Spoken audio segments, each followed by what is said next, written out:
All right.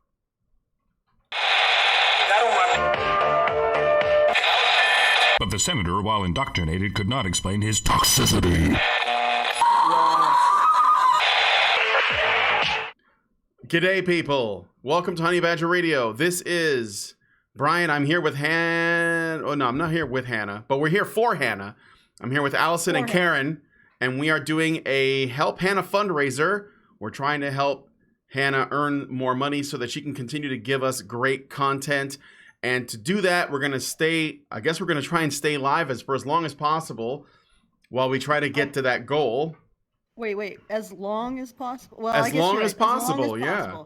As long as possible. If Alison runs out of stamina, I will stay until we get to Hannah's goal, okay? It's entirely possible that I will run out of stamina. I know. Or I'll be in agony. That's why all I know is I have other things to do, so... So, yeah, if you gotta go too, then that's fine. Just stay for as long as you can. Yeah. All right. So here's what we're going... Go ahead. Oh my goodness, I'm jumping all over. Yeah, I know. That's why I said, do you want to do it? I asked you if you wanted to do it. You said, no, you do it. And then I start talking. Exactly. It's like... All right, I'll shut up and go away. No, you say what you're going to say, because I'm probably not going to say it, and then you're going to give me shit, so... Yeah, so this is the sort of semi-monthly fundraiser for Hannah so that she can put on HBR Talk every Thursday. So if you go to feedthebadger.com and put a few dollarinis in the hat so Hannah can continue to do that content, that would be greatly appreciated. This sort of Patreon implosion has not left, it's left a few scars. We've lost some patrons, so it's made it a little more critical. Yeah, ouch. It's made it a little more critical that we do these semi-monthly fundraisers for Hannah to make sure that we can keep her doing her content on Thursday, because it is good content. It's very compelling. She really gets into the meat of the matter and steamrolls over it like some horrific cartoon. Yep. With a steamroller. I've made the proper volume adjustments, guys. I'm sorry, Karen. Right. Go ahead. She makes pate out of the meat. Yeah, she makes... which should offend vegans everywhere. She more than gets to the meat of the matter. She makes absolute meat slurry. Meat slurry. Slurry out of it, yeah. Yeah. So if you like her content and you like her, like she's definitely a hoot, as it were. Did that just sound really smarmy? No. A hoot? Okay, all right. Okay, I'll continue. I don't consider her a hoot. You don't? What would you consider her? I'm not big on the puns. I don't... Did I just... Oh, you're not big on the puns, so you don't find her funny. Oh, I find her funny, just not her puns. Well, but why would you consider a hoot to be like fun to be around? Okay, all right. So you don't find her fun to be around, but you find her funny. I find some of the things she says funny. Yes, she does have a sense of humor. The puns are like as groany as dad jokes, and every once in a while she'll pull a reluctant laugh out of me. But she isn't necessarily. I don't think she's necessarily a hoot. She's not fun to be around because she's very serious about the issues. So any interaction that I'm not her buddy. Right, like in terms of like we don't spend time outside of work together, having drinks and sharing stories about our fraternity days. You realize she lives in Ohio and you live in... Yeah, I know, but what I mean is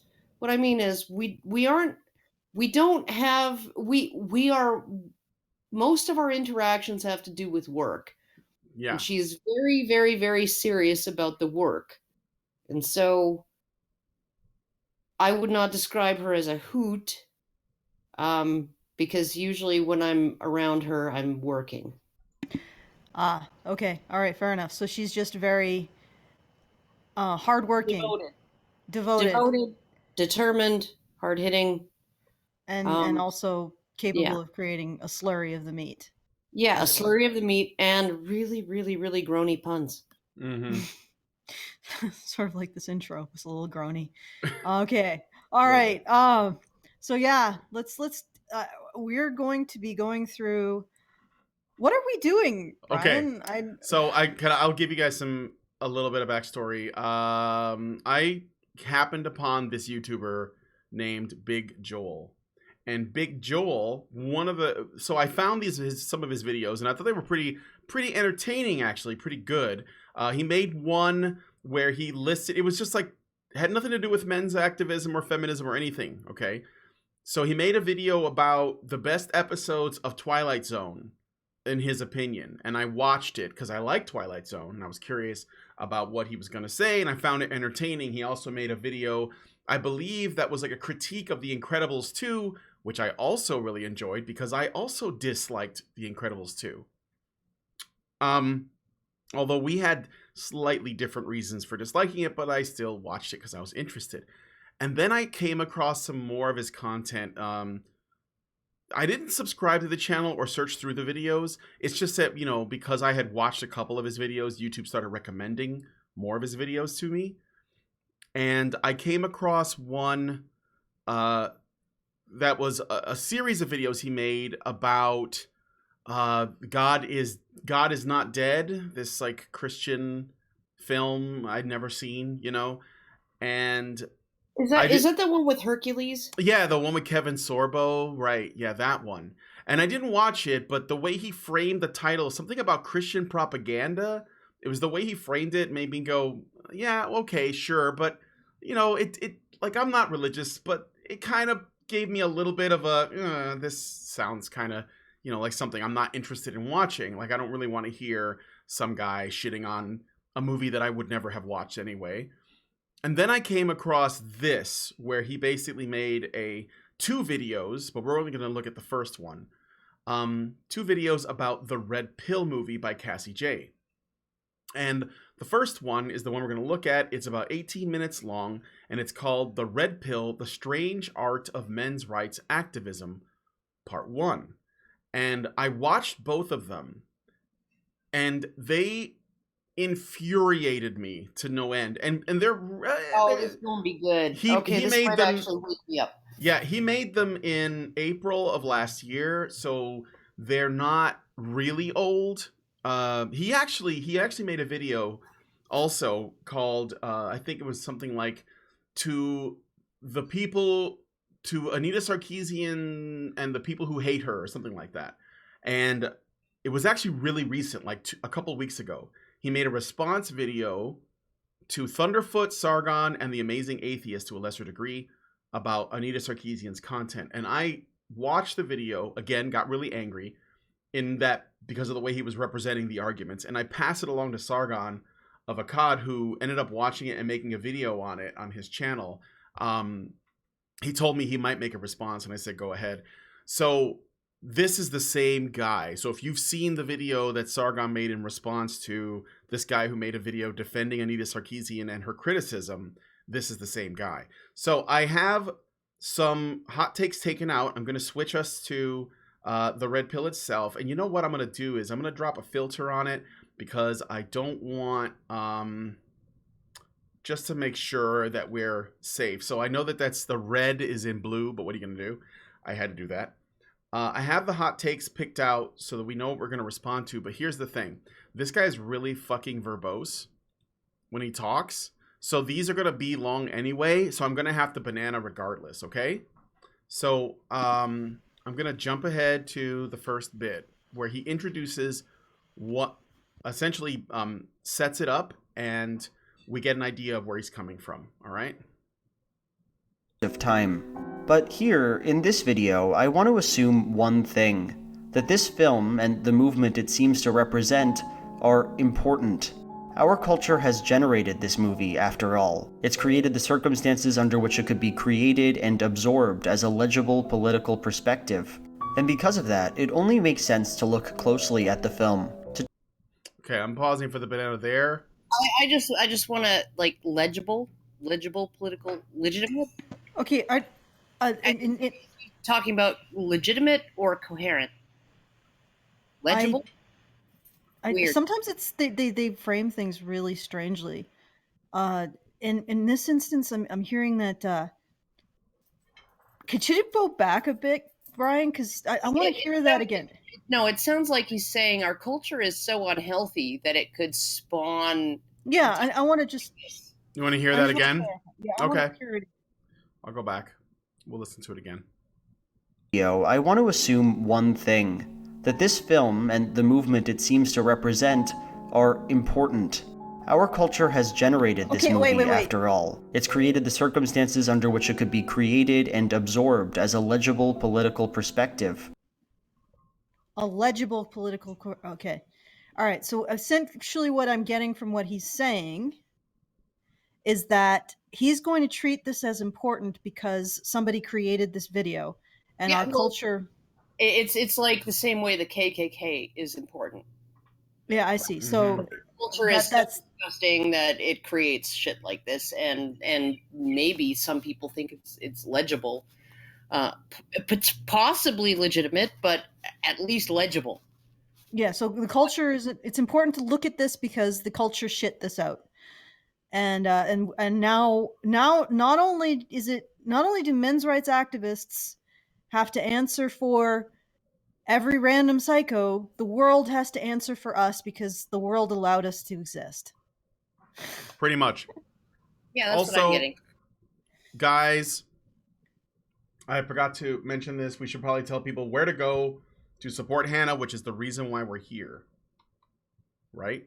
So go to feedthebadger.com /projects. It should be right on the front page anyway. Yeah, go support Hannah. And I will put, did you put the link in the low bar? Yeah, it's in there. Okay, and there's also a little I that you can change. You probably don't, you know about the cards. You know what? I will do it. You just continue with this. All right. So still setting up the intro. I just wanted you guys to hear where he's coming from, okay? And because of that, it only makes sense to look closely at the film, to talk about what it's trying to do, what ideas it wants to inspire, and what aesthetic composition it aims for. So, again, he is doing this thing. He wants to analyze it as a piece of propaganda. Yes, exactly. As fake news. Yeah. Right. Which is why he says it's important to see what they're after. Of course, he knows exactly what they're after, and it's not what they say that they're after. Okay, let's continue. Certainly I'm open to being informed what I'm after. Mm-hmm. Being told what I'm actually after. Okay, let's go. So that's this video, The Red Pill, the strange art of men's rights activism. One disclaimer. This movie goes to some pretty dark, pretty emotionally charged places, and so my video is gonna do that too. I'll be speaking about sexual assault, child abuse, suicide, intimate partner violence, and other such things. So, just know what you're getting into here. All right, just gonna jump ahead a little bit. That was like totally a trigger warning. Mm-hmm. Yeah, sounds like it. But he's like, oh, they go to some pretty dark places that aren't really very dark because all the male victims are faking it. I don't know. Yeah, actually, that's pretty hilarious. They go to pretty, this. I'm gonna assume that this is important, and I'm also gonna give you a trigger warning on the content because it's rather stressful, which would suggest that it's important. But it's usually you don't be like, well, but maybe what he's saying is he's gonna give us a trigger warning on the idea that who knows. All right, let's just go for it. All I know is I'm still coming up against people who are like 98% of domestic violence abusers are men. So yeah. Maybe he's saying trigger warning. They don't say that. Trigger warning. They say that men shouldn't be held responsible for the tiny minority of men who have brain damage and engage in antisocial violence. Maybe that's not a good idea. Oh God. Anyway, we got $2 R from Octavio Bronick that says please call him BJ. His name is Big Joel. So he certainly doesn't look big, so I'm okay with calling him BJ. I say we just call him Blowjob. Or just Blowjob, yeah. Okay. Oh wait, no, because blowjobs are overwhelmingly positive. They are. when done well. Let's see. Baudelairian jihadi. That seems a little bit. What the hell? You know what? That's not bad. That But seems it's a little long-winded though. I don't know if I want to. It's a mouthful. Yeah. So, okay, BJ. Okay, it is. BJ it is. Okay, Okay. moving on. This is a longer clip, so By and large, the Red Pill wants to support one main thesis: that the oppression men endure in America is on par with or greater than the oppression that women endure. And Wait. yeah, that's where this went. Let me finish the statement though. Hold on. because of that, it's ludicrous to think that our modern-day society privileges or empowers men over women. There are more nuances to it than that, of course, but it's my hope that we can get at these nuances and access the film's broader motivations by taking its thesis on its own terms. Okay, I'm pausing now. So it goes on. He goes immediately to the bullshit that I was talking to you about this morning, where they make the claim that MRAs make the claim that men are the ones that are oppressed and women are the privileged oppressors or something like that, essentially reversing the feminist narrative.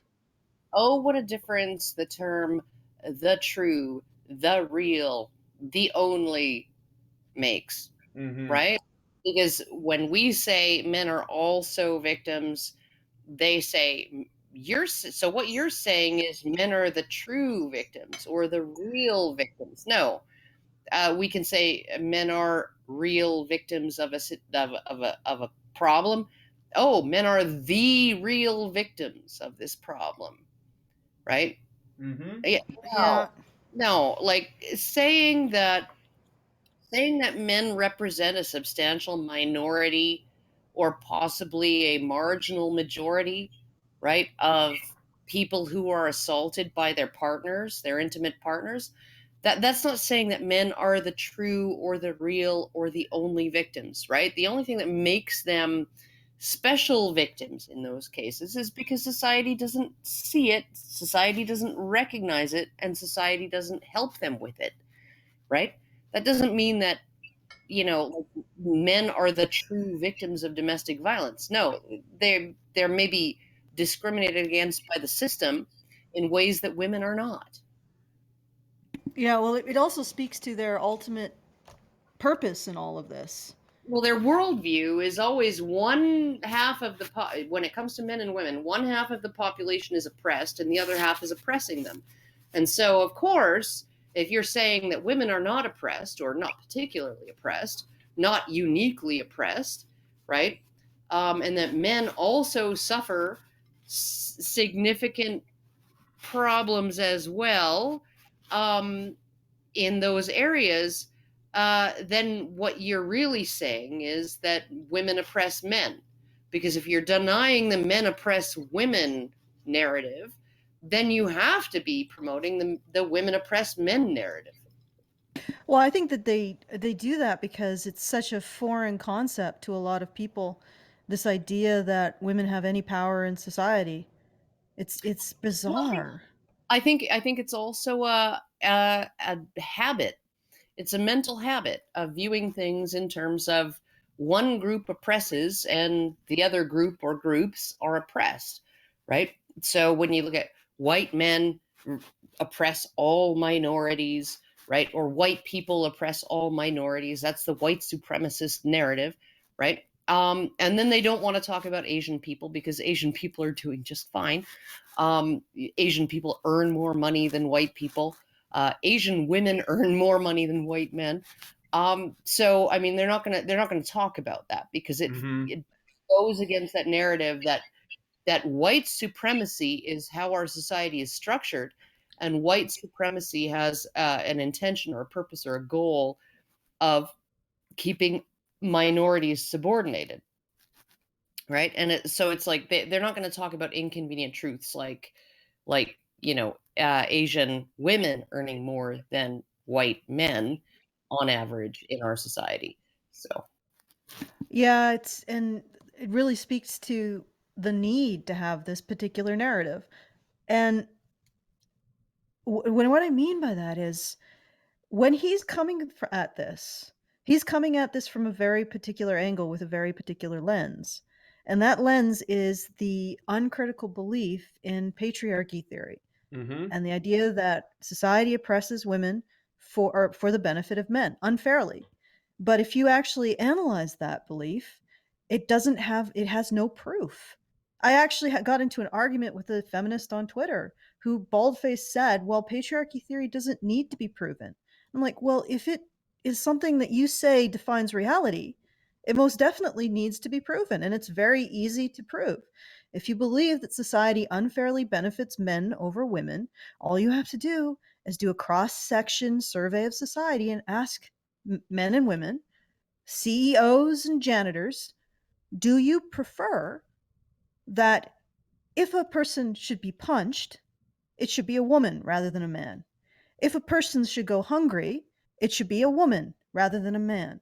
If a Mm-hmm. person should fail to be benefited, it should be a woman rather than a man. If you had a choice between getting medical attention to a woman rather than a man, would you choose the man? Like, do we live in a society? I mean, everybody knows, right? We live in a society where if somebody is told, okay, you gotta shoot one person in the head and it's a man or a woman, that they're automatically going to choose the woman, and they're going to choose the woman. Mm-hmm. They want to inflict the harm on the woman.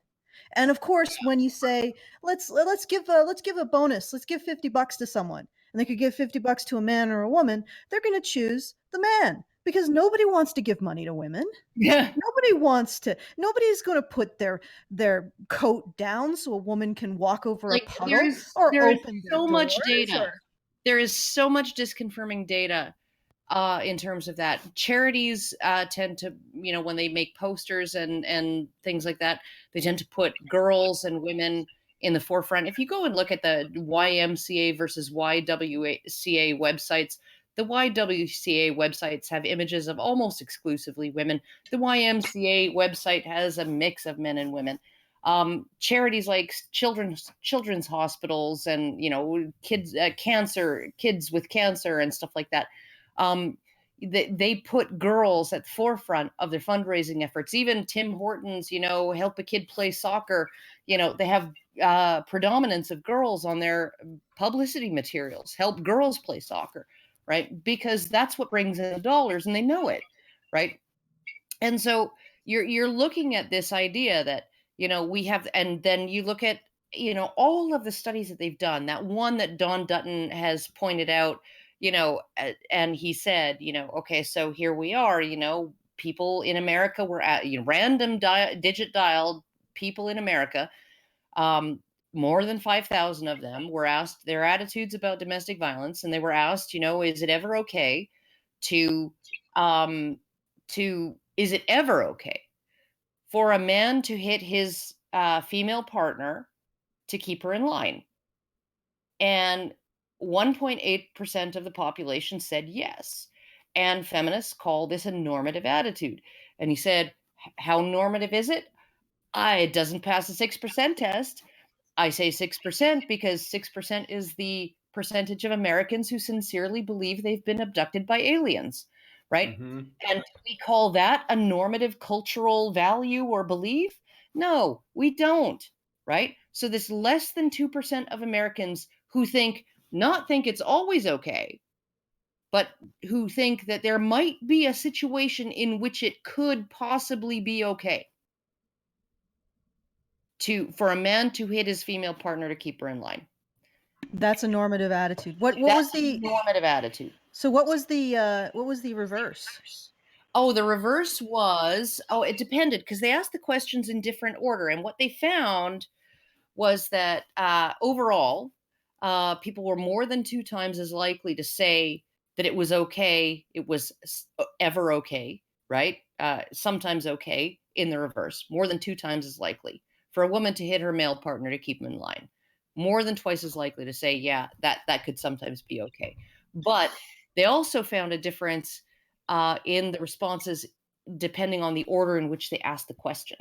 So if they asked is it ever okay for a man to hit his female partner, right, to keep her in line, then fewer people, if they asked that first, fewer people answering the second question, is it ever okay for a woman to do that same thing to a man, fewer people would answer yes to that than if they asked that question first. Right. Because it's like they're confronted with potential hypocrisy right then and there. So if you if you open with, is it okay for a woman to hit her man, then they're more likely to say yes if you open with that question. Mhm.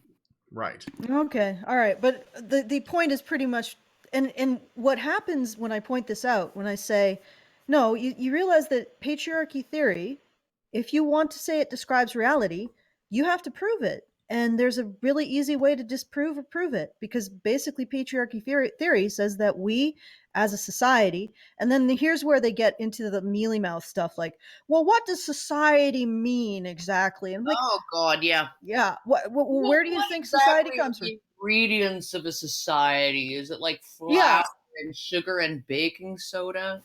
yeah, and What about where do these, cream of tartar?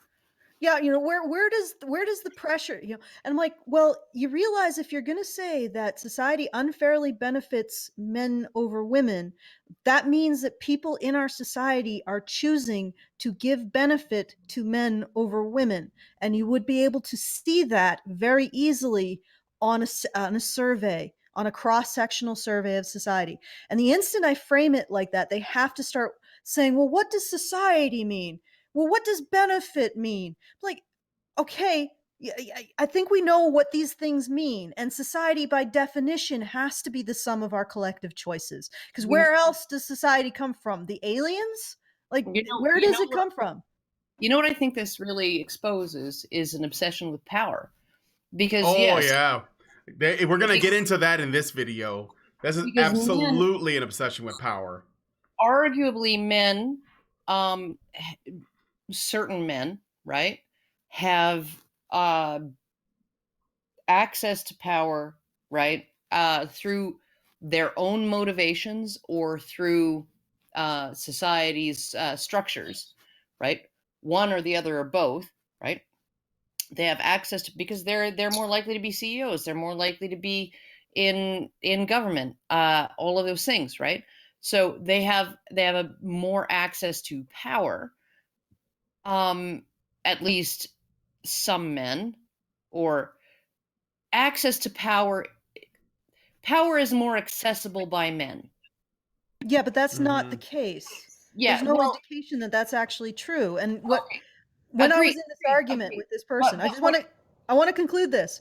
When I Okay, was in this argument, and I said that you believe in patriarchy theory, which is society unfairly benefiting men over women, and this is what it means, and this is how you prove it. He went, well, that doesn't matter because we can observe that more men are CEOs and more men are this and more men are that. So by even though you can observe that, I put that to him. Even though this is an effect you can observe, that does not prove that society unfairly benefits men over women, yeah, because you don't know why men are in those positions. Like, they aren't being given to the men. In many cases, men are CEOs of companies that they built themselves. yeah, Nobody gave them the company that they built. yeah. Jack Nobody Dorsey. handed it to them. Yeah, It's they are in those positions because they built those positions. yeah. Jack Dorsey, Jack Conte, what's his name, Zuckerberg, Mark Yeah, Yeah. Zuckerberg. All of Steve those Jobs, guys. like, they Yeah, all built those companies. That's why they're in the position of power over them. yeah, So there was nobody there handing him stuff, and there was probably many, many, many, many men trying to build their own companies who we never hear about because they did not succeed because nobody was handing them anything. yeah. Oh yeah. No, this is really it's. There was a study done. It was used the example of planes during World War I. Maybe it was World War II. Yeah, I think it was World War II. So you have bombers and fighters in the air, and initially, they would, when these planes would return home and they'd be riddled with bullet holes in certain spots, right? They would actually reinforce the fuselage and the body of the plane, with extra layers of metal in those spots where there were bullet holes until somebody kind of stepped in and said, wait a minute, these are the planes that survive. Where are the Right. planes that are being shot down being shot?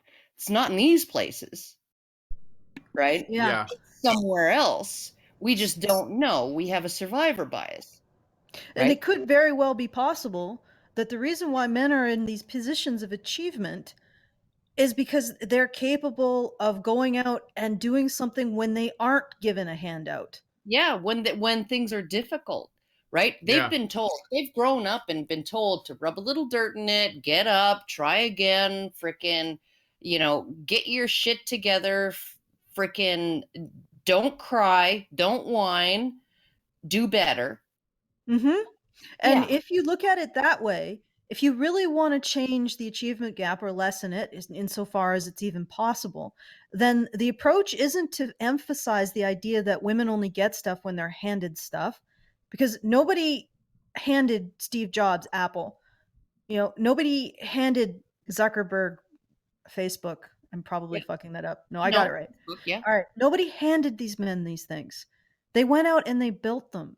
And if you want to look in disenfranchisement, maybe we should look at how we socialize girls, not to see how they're powerful in every situation or what they can do to positively improve their situation, but instead see themselves as victims of societies, of boys, of Mm-hmm. quote unquote This is patriarchy and all this other bullshit.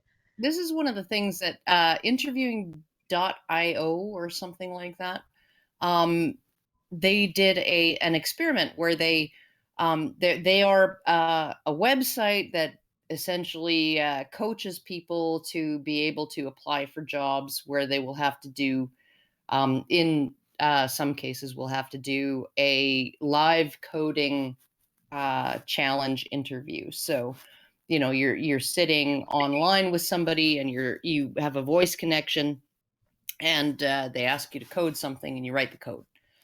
And they found that women were dropping out of their program like flies, right? And they wanted to see whether that was because their faux interviewers, right, were being unfair, and they believed that it was probably because of gender bias against women on the part of their evaluators. But what they found was after they voice altered everybody and brought it all the way down to like completely gender blind, and they found that actually women were more likely to, like, women had marginally higher results when their voices uh, were disguised than men with their voices disguised, right? But that what really was happening was there was an attrition rate that differed from between men and women, right? The percentage of women who dropped out after two negative interviews, two negative evaluations, right, was something like 10 or 20 times higher than the number of men who dropped out. Men persisted, right? Mm-hmm. They I wanted to point something out. Like when you talk about people not handing men who build something, like they don't hand it to them. I mean, I, in many ways, built Honey Badger Radio. And, but when I started it, I had actually launched several initiatives and they failed. Yeah. So the thing is that men are less intolerant of failure than Yeah, women. no, and what the interviewing.io thing led me to conclude was, this narrative that there is so much sexism in the tech industry, because they found that, like, actually there men who were, oh god, I'm trying to remember the details, men who were verbally disguised as women actually got higher scores than when they had their normal voices, right? So there was an actual bias in the evaluation in favor of women, right? compared to when people were gender blinded. So it's the same thing where it's like, well, we want more women in coding, so we're going to let some things slide. We're going to give a higher evaluation. We see this with elementary school marks. We see this with all the way up to university. Elementary school, it's mostly female teachers who do this. By the time you get to university, it's male and female instructors who give higher grades for the same work to women rather than men. But what they found was that women drop out of the program after one or two, and a huge number of women after one or two negative evaluations. So after one or two failures, most of the women have dropped out, right? They've decided, they've given up. And what does the narrative that women are discriminated against in the tech industry, right? How many of those women would have stayed and stuck it out if they had not bought into this idea that, okay, well, the reason I failed in this evaluation, the reason I got a shitty freaking score in this evaluation is because I'm a woman. It's something that I can't change about myself, and therefore I might as well give up, right? So in some ways, the narrative itself of discrimination against women is actually handicapping women, in my view, women who would maybe have stuck it out longer and improved and been successful. Yep. So essentially what he's doing is he's promoting a narrative that's completely unproven, that potentially has hugely deleterious, negative effects on women, as well as men, deleterious effects on women as well as men. And he wonders why we question it. Like, did you just, when were you convinced the patriarchy theory? This is the other thing. The individual, this feminist man who I'm arguing with, he not only said that patriarchy theory didn't require being proven. And when I said, well, you say that it describes reality, so it definitely needs to be proven. He then went on to say that I would cherry pick every bit of proof, and I wouldn't be convinced by any bit of proof that he showed. And I said to him, you just said the patriarchy theory required no proof. So obviously no proof convinced you of it. So whatever magical elixir that convinced you that patriarchy theory existed, because you didn't require an argument, you didn't require proof to believe in it, just share some of it with me. Maybe that'll convince me, since there is no argument or proof. Like, just share some of your magical patriarchy fairy elixir, and then I will believe it too. There you go. And but they're all coming from that. Like they all come from that framework, and they have never questioned it. They have never seriously argued it or or looked at any of the evidence separate from what their belief is. Yeah. And it's just, it's a boggling. It also is sort of a little bit depressing, because you realize that if there weren't argued into patriarchy theory, and they weren't given any evidence of it, then there's no evidence and no argument that will convince them that it doesn't exist. Yeah, no. If someone wasn't reasoned into an opinion, they can't be reasoned out of it. Okay, I'm just gonna remind people that we are trying to get fundraising. God damn it! Throw us your shekels. God fucking damn it! The link is in the low bar. Go support Hannah. We're at 190 out of the goal, which is $875. Come on, dig deep, people. It doesn't matter how much. I did get a couple of super chats, guys. If you're gonna send us super chats to support, we'll take it because you sent them, but it's better to go to Feed the Badger, because if you do the super chat, then first of all, YouTube takes 30%. They take 30%, and if they don't like the comment, they take the whole thing. It doesn't have to have foul language. If they don't like the comment, they take the whole thing. So why even roll the dice with them? Donate it to some fucking feminist charity. They'll donate it to a feminist charity just to spite you, or Planned Parenthood or something. So why even roll the dice with that? Just go to the low bar, go to Feed the Badger, and send it there. But I will read these super chats regardless. So, Mighty Balzac gives us $2 Australian and says, always happy to help Hannah. Tuful Hunden gives us $9.99 and he says, be nice. I've recovered from my TBI rather well and haven't killed or hit in years. Hammer emoji smiley face. Octavio Branach gives us $2 Brazilian. I guess they're Brazilian dollars. And writes, I love Astolfo. I don't know if that's a Finord or whatever, but okay. So we're going to move on to the next bit here.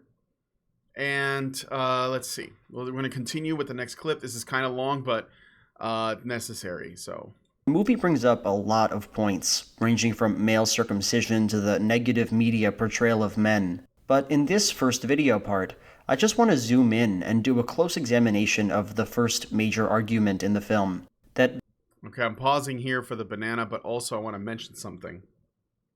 Luga, who is one of our patrons, she wrote a lengthy comment responding to these arguments, and Big Joel deleted her comment. I also wrote a comment a while back asking him to come on the show and talk about it, which I had done to other feminists. Like I got Brittany Simon on and we discussed the red pill, and he deleted my comment. And then I commented again today and I can't find my comment. So if you go to the comment section of this video and you notice that most of the comments are overwhelmingly positive in terms of like supporting his arguments, it might have something to do with him curating his comment section. Although I wouldn't be surprised if he had a majority of feminist supporters anyway, considering. No, that's generally not what happens. What happens is that they prune negative comments, and I mean this is one of the reasons why places like The Guardian and Huffington Post and other mainstream media outlets have gotten rid of comment sections, not entirely necessarily, but under specific types of articles, Mm-hmm. right? Is because there was a poll done, you or some other credible polling company, right, corporation or organization, right, that found that people actually, when they click on an article or a video or anything like that, they are actually more influenced by the comments underneath it, by the discussion underneath it, than they are by the contents of the article or the video, right? So, right, of course, the mainstream is going to get rid of comment sections altogether, because the mainstream has does thousands and thousands of comments sometimes on controversial articles, right? And they can't moderate them all. But a small channel on YouTube is going to curate the comments so that all of the comments look positive, because then that is going to be more of an influence even than their video. Yeah. Okay, we're going to continue because people are bitching that we pause for 20 seconds and then talk for a half an hour. And we have lots to get through, so. Various social scripts and economic conditions often result in men occupying roles that are harmful to them. This position is made clear by Warren Farrell, author of The Myth of Male Power. Every society that survived based on its ability to train its sons to be disposable. I'm just pausing for the banana again. I want to get through the rest of this clip because I want you to see what he's actually going to criticize. And it's not feminism. And he's not really going to support men's issues. He's going to come from, well, some people might think it's left field, but it doesn't surprise me at all. I'm just boggling about the fact that people are like, well, you guys are talking for half an hour. Let's get back to this guy. Well, we want him so much. We want to hear the arguments so we can counter the arguments. So arguments again, no argument. There was no argument. I guarantee there was no argument that convinced this guy that patriarchy existed, or proof. Yeah, but also this guy, no argument as of yet. As of yet, yeah. Just an insinuation. Okay, let's keep going. Disposable in war as warriors, disposable in work as firefighters, as workers on oil rigs and so on, coal miners. The Red Pill takes this sentiment and expands on it, generally trying to get the idea across that even as men are more enabled to produce under capitalism, that doesn't always lead to good things. Stop it. Mm-hmm. Okay. How many of those cops were men? all. I think there were a couple women, but like were a couple women. 90% of them were men. Yeah. Yeah, and yet how many of these protesters were women? That was a higher freaking percentage. And none of these protesters were disciplined by the university or arrested, by the way, even though they assaulted attendees and cops. Yeah. So. Okay, so essentially what the argument that I'm guessing he's not making an argument. What he's saying is that Warren Farrell saying that men are more productive does not mean that they are that they were in fact in charge. I think that's where he's going to go. But let's we'll get to it. Let's hear it. Things Forum. The general idea is that the men who do hard labor in America are often seen as disposable or interchangeable. Consider this, that 93% of workplace fatalities are men. And on first blush, this argument seems deeply uncontroversial. After all, men do make up the vast majority of soldiers in America. Pausing again for the banana. We're gonna get to it if you haven't figured out where this is going in terms of what he's gonna say, but I'm pausing one more time, and I think we should be able to listen to the rest of this point. He's just really verbose in how he gets to it. Construction workers, truck drivers, commercial fishermen, all the dangerous jobs are mostly filled by men. The film spends a lot of time hammering this point home, too. It goes into great detail, showing statistics of casualties in American wars, and acting like those stats might be a surprise for some people. And yeah, okay. Men, especially poor men, the sorts of people who are forced to take dangerous jobs, are being systematically oppressed. I don't think a lot of people would disagree with that. Okay, pausing here. That's his point. Let me tell you where he's coming from, okay, in case you didn't catch it. He's saying that what men are oppressed by isn't feminism, and it's not women, it's capitalism, and it's the military-industrial complex. So basically, he's using men's issues to make a pro-socialist, anti-war point. Now, the reason why this frustrates me is because he's doing this as though men exist in a vacuum and women have absolutely no influence over the things that men do. When men go to war, they don't do it because they like killing each other.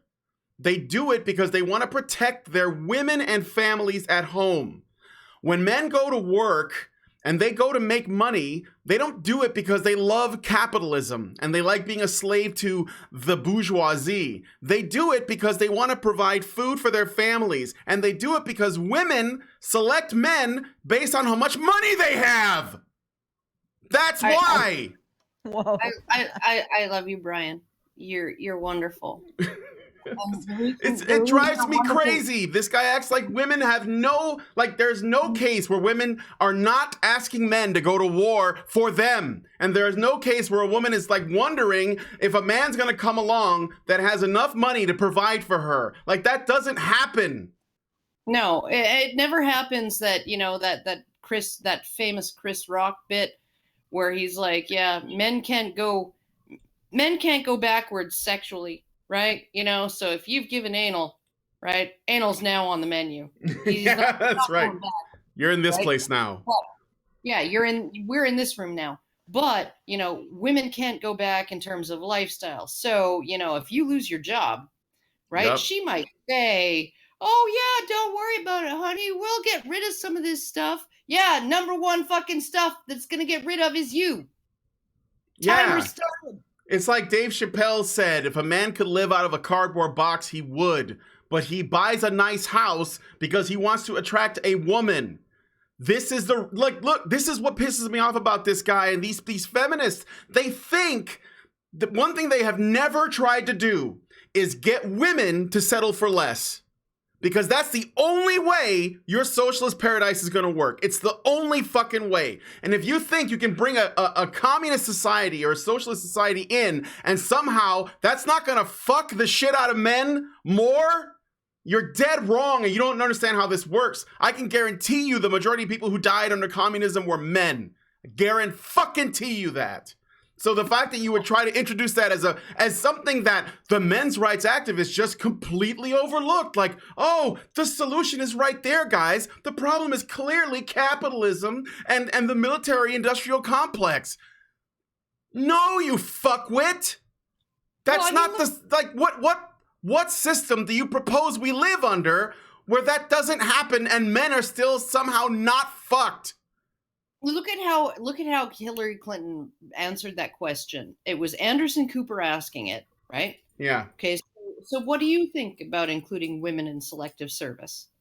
Right? Women in the draft. And she said, well, I'd have to really look at the, logistics on that and whether it would be like worthwhile to do it. But, one thing I do think that all people should register for at age 18 is to vote. Yeah. Yeah, and you know what else too? Women, they like Masheville just gave us $2 Australian. Thank you.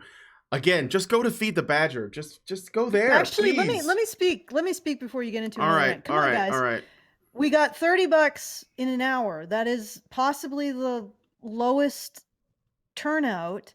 I mean, if every one of you who's listening to us now just gave $5, we'd be pretty much done. Just $5. I mean, tomorrow you're going to go out and get a coffee for $5. I think Hannah's worth that. So just go to feedthebadger.com and support her. So what we're saying is buy Hannah a coffee. Buy Hannah a coffee. Yeah. Yeah, so she can continue to create this good content. She works very hard on it, and she always comes up with something really interesting to talk about. So go support her. feedthebadger.com/projects/support Hannah. And I mean, just somebody put $5 in, please. Do you really think we could ever live in a society where women whose the majority of the money that is produced is spent on top of the fact that they spend more money on stuff? Could we ever go back to a society where women are settling for less in the name of fighting it back against capitalism, which is in turn, in their mind, fighting it back against consumerism, because you can't even have consumerism without capitalism. So you're basically saying, Joel, that you think what MRA should be advocating for is living in a world where women don't get everything that they want, and somehow women are just going to be okay with that. Like they're just going to be okay with having to wear, the same dress as the woman next to them because that's the cheapest ones we can make. And like, no, that's not going to happen. No.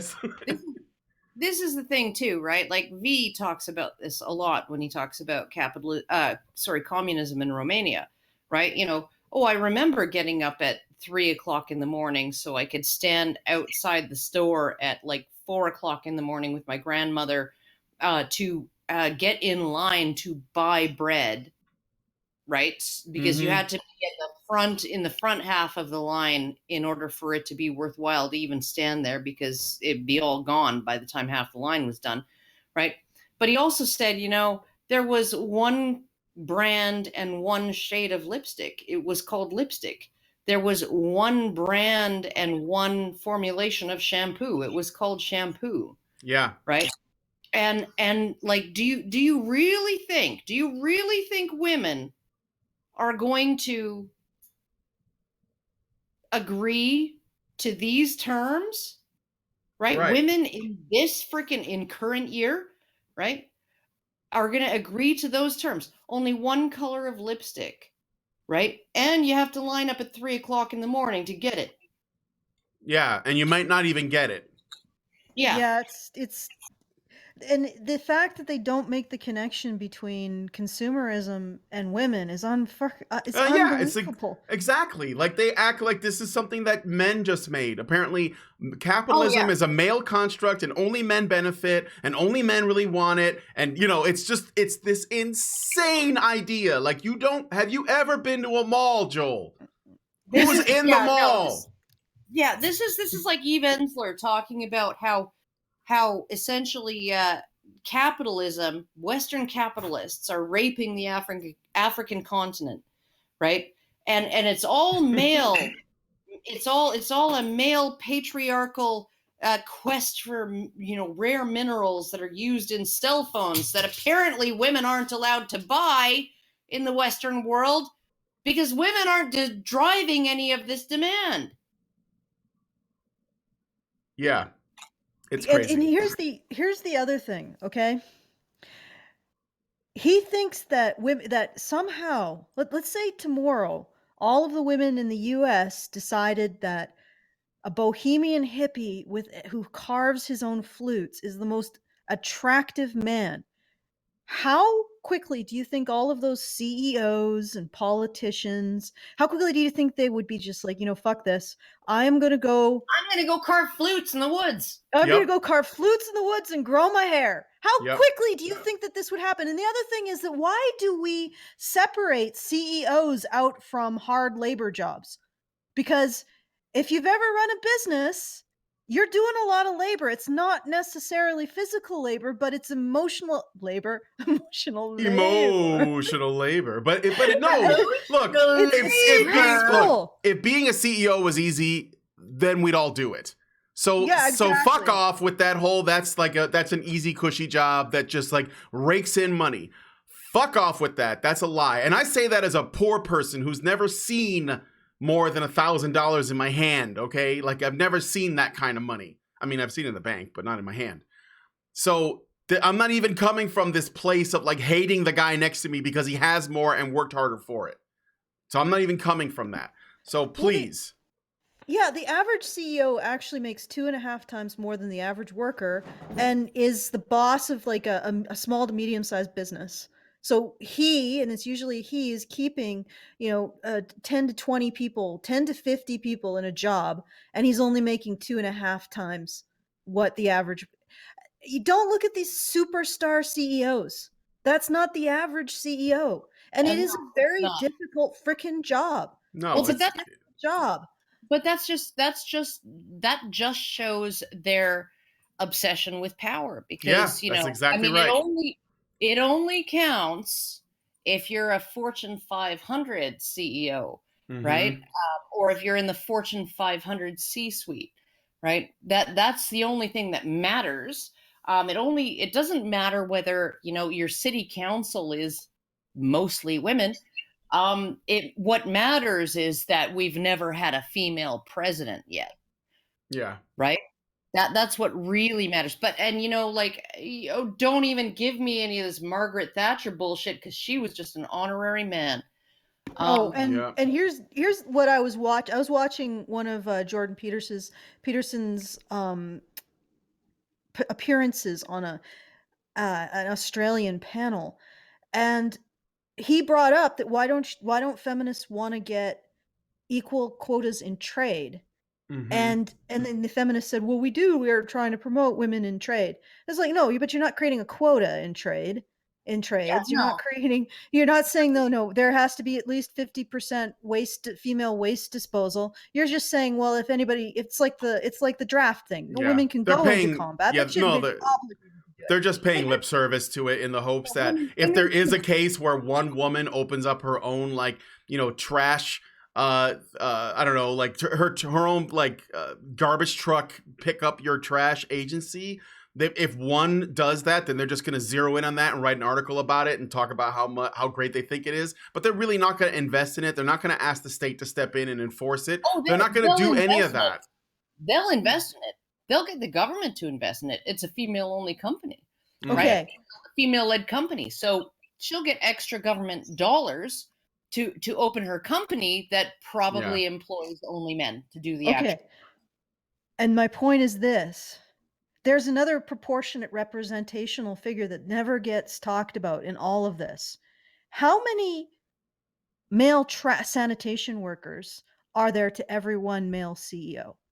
How many men are actually doing the dirty, disgusting, difficult, and dangerous jobs in order to keep society running compared to each one that's in the C-suite? What is the ratio there? Because I can tell you the ratio is like 1 to probably a couple thousand, whereas the ratio to the C-suite, women in the C-suite and women as politicians, to women doing the dirty, dangerous, difficult jobs of society is more like 1 to 1, literally. Oh yeah.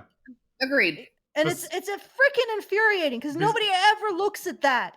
They don't look at the ratio of leadership to actual sacrifice. And I can tell you that the ratio of leadership, the male ratio of leadership, so the number of men in leadership positions to the ratio of men who are sacrificing incredible amounts of themselves to keep society running is very fucking high.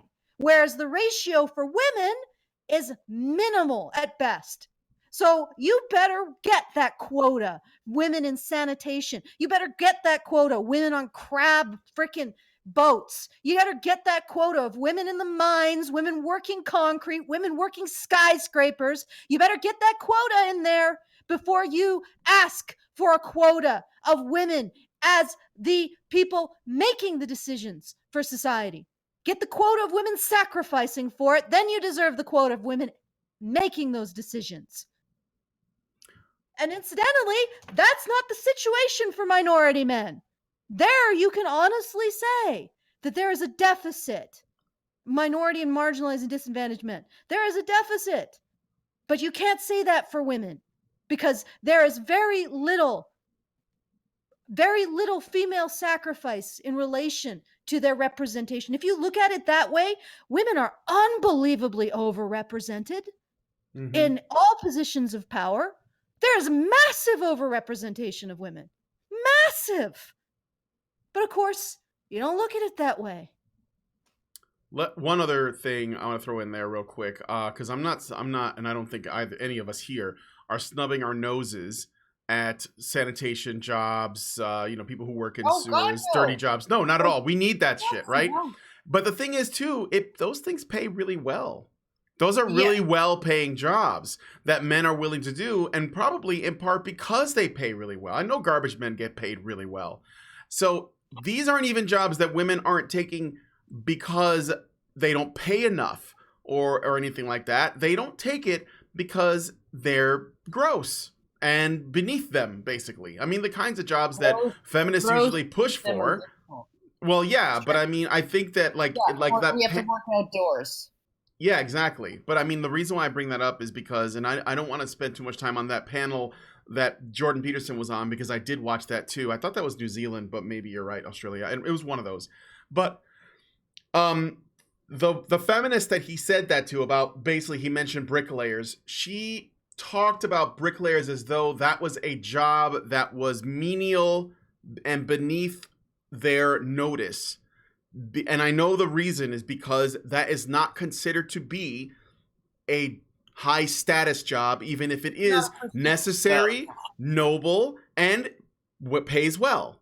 And so there are men that are willing to do it because they're not concerned with the status, and they want to essentially make use of their skills while maximizing their profit. Hence, they do that. So and I want to emphasize the sacrifice of that. It's not the meniality of that, or it is the sacrifice. I remember watching a black gentleman who had opened up a sanitation company, once again building something rather than having something handed to him, and he had done it because he had experienced a catastrophic sewer backup in his basement. And it was so horrific that he never wanted anyone else to experience that without support and help. That's why he did it. And that's very noble. Because if you think about it, that's just, how is that not as noble as somebody who fights a fire? You're literally cleaning up shit so somebody else doesn't have to. So somebody doesn't have to live in squalor. And that's the kind of sacrifice I'm talking about. If you want proportionate female representation in the C-suite, you should have female representation in all of the areas of sacrifice in society. Otherwise, it's not really representation. It's just another entitlement, another privilege, and women do not deserve it unless they have earned it. Good news, everyone. We're more than halfway to our goal. Yeah, and I should probably give some thank yous. Excellent. Yes. Yeah. Since I did that, we've had a significant influx. So thank you, everybody who's listening. It's not just rich people. It's also people who are throwing in, the $5. They're saying, okay, I don't need a coffee, so I'll throw in $5. So I appreciate that. Every little bit counts. This is a little bit difficult, but Lost Yogi gave us $5. Adam Freelance. No, that was one of our patrons. Never mind. Sorry. Michael Bender gave us $25.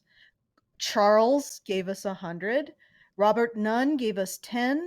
Safe Demon gave us 50. And sorry, some of these don't actually put their, so I have to do it from their email addresses. Remy gives us 100. Thank you, Remy. Zuna. Probably because I blew up on this guy for criticizing capitalism, but go on. Zunama 1 gave us $5. Oh God. Jemmy Kale gave us $5. Agent X gave us $50. Parking Lot Batman gave us $5. Hey. Parking Lot Batman has gotten into her chat and has done nothing but yell at us all day. Okay, Airwing That's Marine. what Parking Lot Batman does, Allison. Are you hurting her? That's all he Are wants you to know. hurting her? Are you hurting her? Airwing Marine gives us $50. So thank you, Airwing Marine. 3 Odd Bits gives us $5. James Weir gives us $10. This guy that I have to click on, Scotter Potter, I hope that's not your real name, gives us $5. Putra gives us $10. And Luga, the cave woman, gives us $5. Thank you. All Luga. right. So I'm going to go through All the super chats and then we'll get to another clip, okay? All right.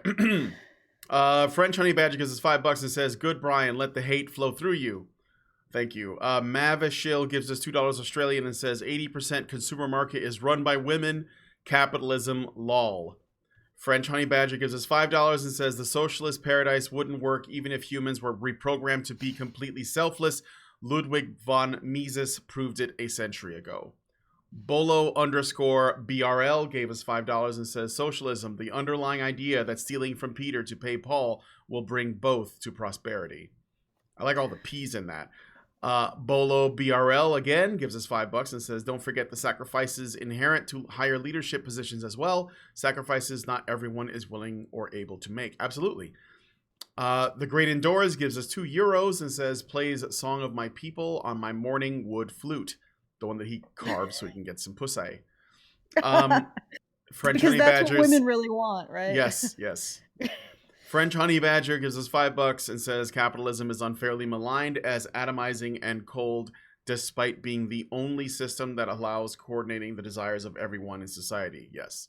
Mighty Balzac gives us $2, Australian, and says, one of those, you're one of those, Brian.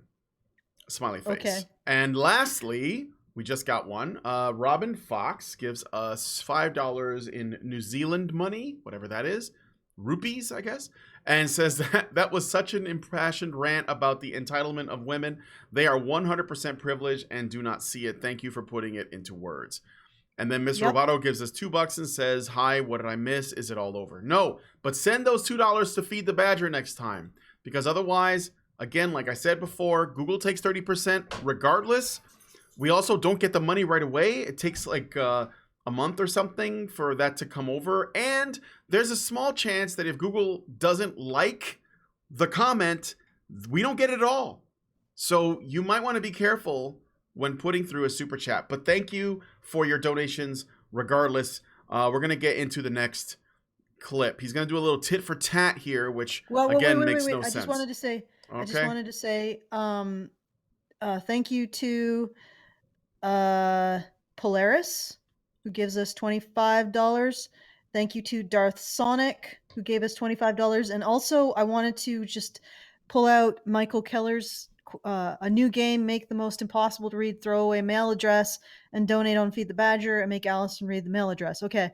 Well, Michael, it's actually a lot simpler than that, because you can put anything you want in the username or the field. You can go in as a guest and you can put whatever you want in your name field. Some people don't put anything at all, so it's just an email, but you can put whatever you want. You could probably test how much you could put. Oh God, no, don't do that.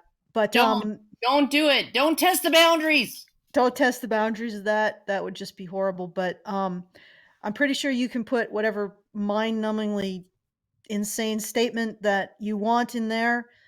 and force me to say it. So there you go. Go to Feed the Badger and do that. Let's see what happens. But don't like insert huge paragraphs, please. Okay. Especially not without paragraph breaks. Mavis Hill sent us a message. It's not a super chat, but he asked us to please add PayPal to Feed the Badger. I don't know if that's something that's already there. PayPal is in Feed the Badger, and in fact, you can use it when you donate through this link. Like if you go to support Hannah, and then just select your option, you can pay through PayPal. But if you really don't want to do that, which only really requires you to put your email address in and whatever ridiculous thing you want me to read, you can also go to the main page of feedthebadger.com and go to Feed the Badger anonymously through PayPal. And then you can do that there. The only problem is I don't know if you're just feeding us in general or feeding us specifically to feed Hannah. So anyway, there you go. There's several options to get us through PayPal. There you go. All right, Okay. so let's continue. I'm going to go back to this. But here, I want to show you a scene, one brought to us by none other than Cassie J. The scene, a snippet of Cassie's super secret video diary, expresses this really interesting idea toward the beginning. Men are, they're given medals and statues and written in the history books to justify them dying and being slaves to work or being used to progress societies. But pausing for the banana. That's it. I'm gonna keep going.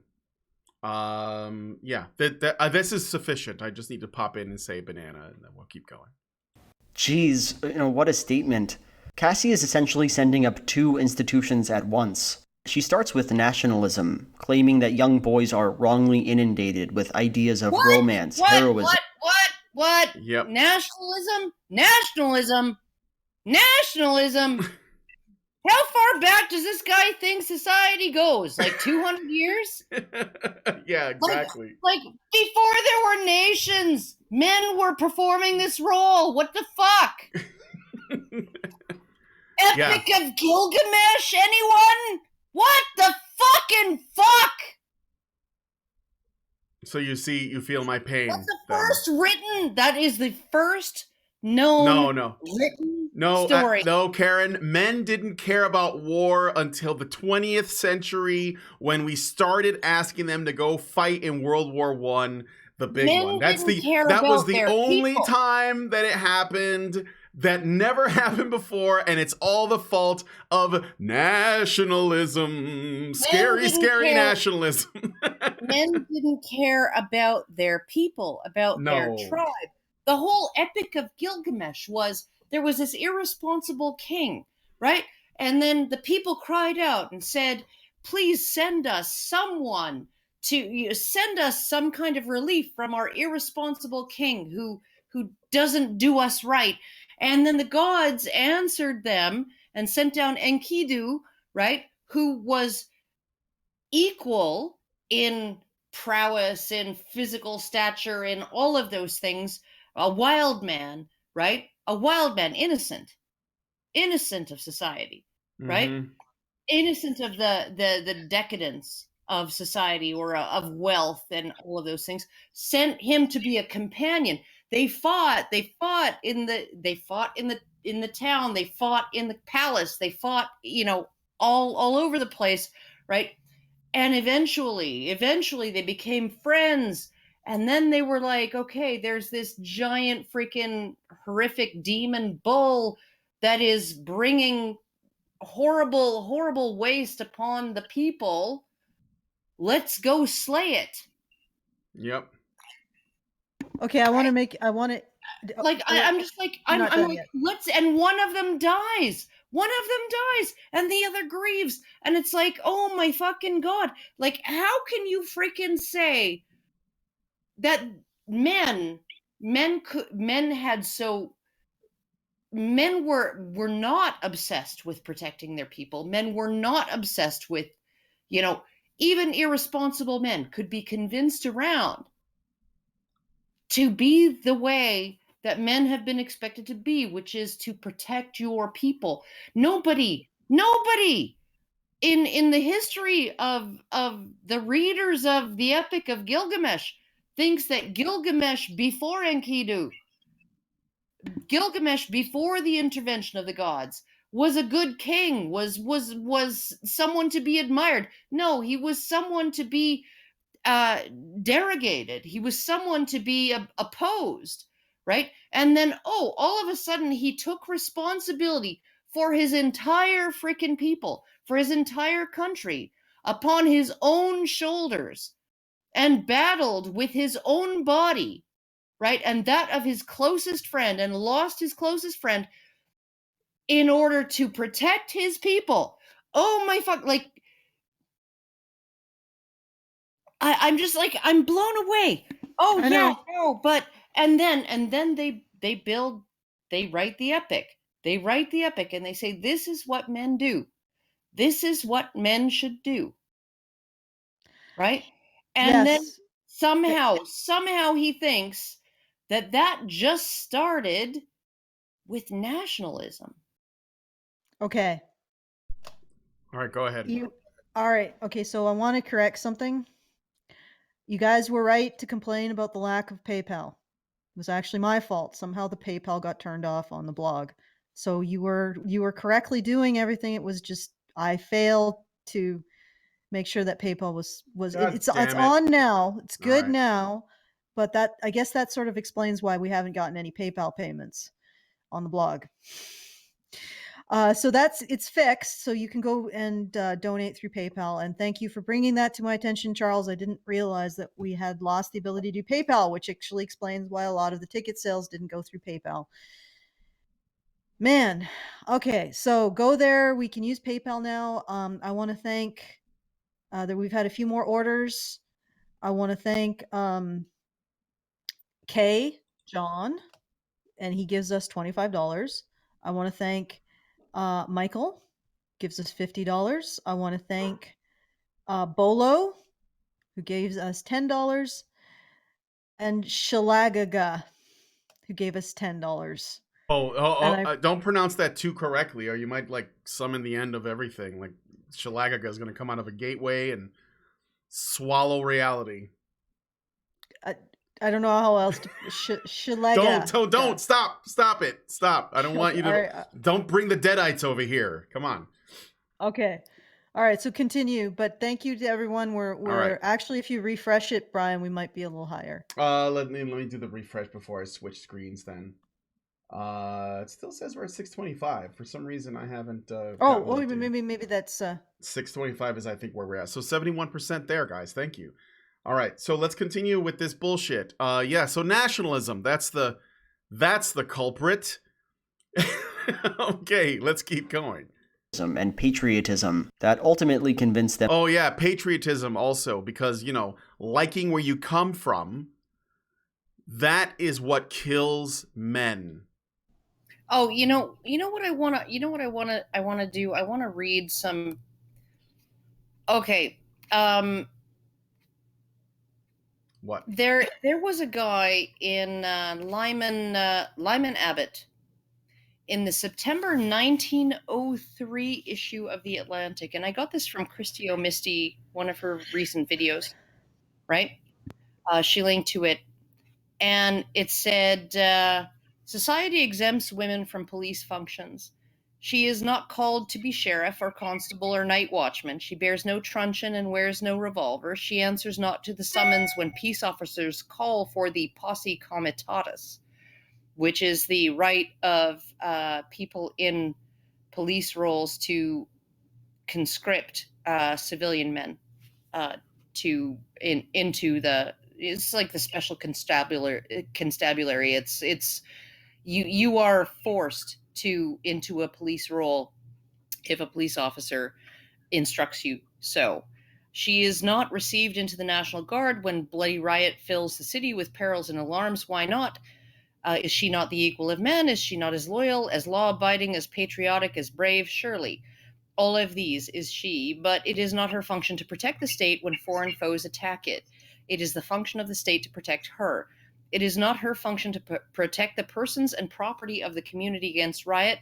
It is man's function to protect her. Here, at least, the functional difference between the sexes is too plain to be denied, doubted, or ignored. Here, at least, no man or woman from the claims of equality of character jumps to the illogical conclusion that there is an identity of function, right? He said, family is the basis of society from which it grows, right? So essentially, society is just family writ large. Second, the basis of the family and therefore of society is the difference between the sexes, a difference which is inherent, temperamental, and functional, and that military function in all its forms and phases belongs to man, that he has no right to thrust it upon woman or to ask her to share it with him, and that it is his duty and his exclusively to do that battling with the elements which wrests livelihood from a resisting or reluctant nature, right? So carving out the frontier, and which is therefore the prerequisite to all productive industry, right? And then he says, the object of government is the protection of person, property, and reputation from the foes which assail them. Government may do other things. It may carry the mails, run the express, own and operate railroads, but its fundamental function is to furnish protection from open violence or secret fraud. If it adequately protects person, property, and reputation, it is a just government, even though it do nothing else. If it fails to protect these primary rights, if the person is left to defend himself, his property, his reputation by his own strong arm, there is no government. The question, shall women vote, is really in the analysis the question, ought women to assume the responsibility for protecting person and property which has in the past been assumed by man as his duty alone, right? And then he goes on to say, right, the first duty of citizens when a corrupt ring takes power is to make war on this corrupt ring. The ballot is not merely an expression of opinion that this ring ought not to control, it is the resolve that it shall not control. A capitalistic trust gets or tries to get a monopoly which is perilous to commercial freedom, or a labor trust gets or tries to get a monopoly which is perilous to industrial freedom. A vote is not a protest against such control. It is not a mere opinion that it ought not to be allowed. It is a decree. The voter says, we will not suffer this monopoly to continue. The great elections are called, and not improperly called, campaigns, for they are more than a great debate. Campaign used to be solely used to describe war. They are far more than a great debate. A debate is a clash of opinions, but an election is a clash of wills. One party says we will have Mr. Blaine president. The other says we will have Mr. Cleveland president. Will sets itself against will in what is essentially a masculine encounter, and if the defeated will refuses to accept the decision as it did when Mr. Lincoln was elected president, war is the necessary result. From such an encounter of wills, woman instinctively shrinks. She shrinks from it exactly as she shrinks from the encounter of opposing wills on a battlefield, and for the same reason. She is glad to counsel, she is loath to command, nor does she wish to register her will and leave her son, her brother, or her husband to enforce it. If she can persuade them by womanly influence, she will, but just in the measure in which she is womanly, she is unwilling to say to her son, her brother, or to her husband, I have decreed this. You must see that my decree is enforced on the reluctant or the resisting. She does not wish that she should act on her judgment against his own. He should act on her judgment against his own obedience to her will, still less that he shall, in obedience to her will, compel others to act in violation of both their judgment and of his. The question, shall women vote, is translated into actual and practical form, reads thus. Shall women decide what are the rights of the citizen to be protected and what are the duties of the citizen to be enforced, and then are her son and her brother and her husband to go forth armed if need be to enforce her decision? Is this where the functional line between the sexes is to be drawn? Are women to make the laws and men to enforce them? Are women to decree and men to execute? Is woman never to act as a private but only as commander-in-chief? Is this right? Is it right that one sex shall alone enforce authority, but the other sex shall determine when and how it shall be exercised? Is this expedient? Will it promote peace, order, or prosperity? Is it practicable? Will it in fact be done? Suppose that in New York the women should vote for prohibition and the men should vote against it, is it to then be expected that the men would arm themselves to enforce against their fellow men a law which they themselves condemned as neither wise nor just? To ask these questions is to answer them. The function of government cannot thus be divided. In a democratic community, the duty of enforcing the law must devolve on those who determine what the law shall be that is to be enforced. It cannot be decreed by one class and enforced by another. It is inconceivable that it should be decreed by one sex and enforced by another. But that's And where yet, we are. but that's exactly what we're seeing. And what a fucking surprise that we have constructed an entire narrative to justify this basic class differential. And this is basically what I when I put up that video on Sunday talking about the NCFM's now pushing this draft of women in selective service. That's what I said. This is a moral hazard to give one group of people, one sex, the right to make the decisions, but not the obligation to not have to pay for those decisions in blood. This is an unbelievable moral hazard, and it has been since the day it was created. And the only thing that we've done is thrown good policy after bad. Good policy ever since that moment. And it wasn't because of necessarily any inherent flaw in the morality of women. It was because, quite simply, when you put one group in charge of writing the check and another group in charge of covering it, you are creating a problem that will only compound and compound and compound. And then we started to create a whole list of stupid excuses why we don't have to deal with this problem.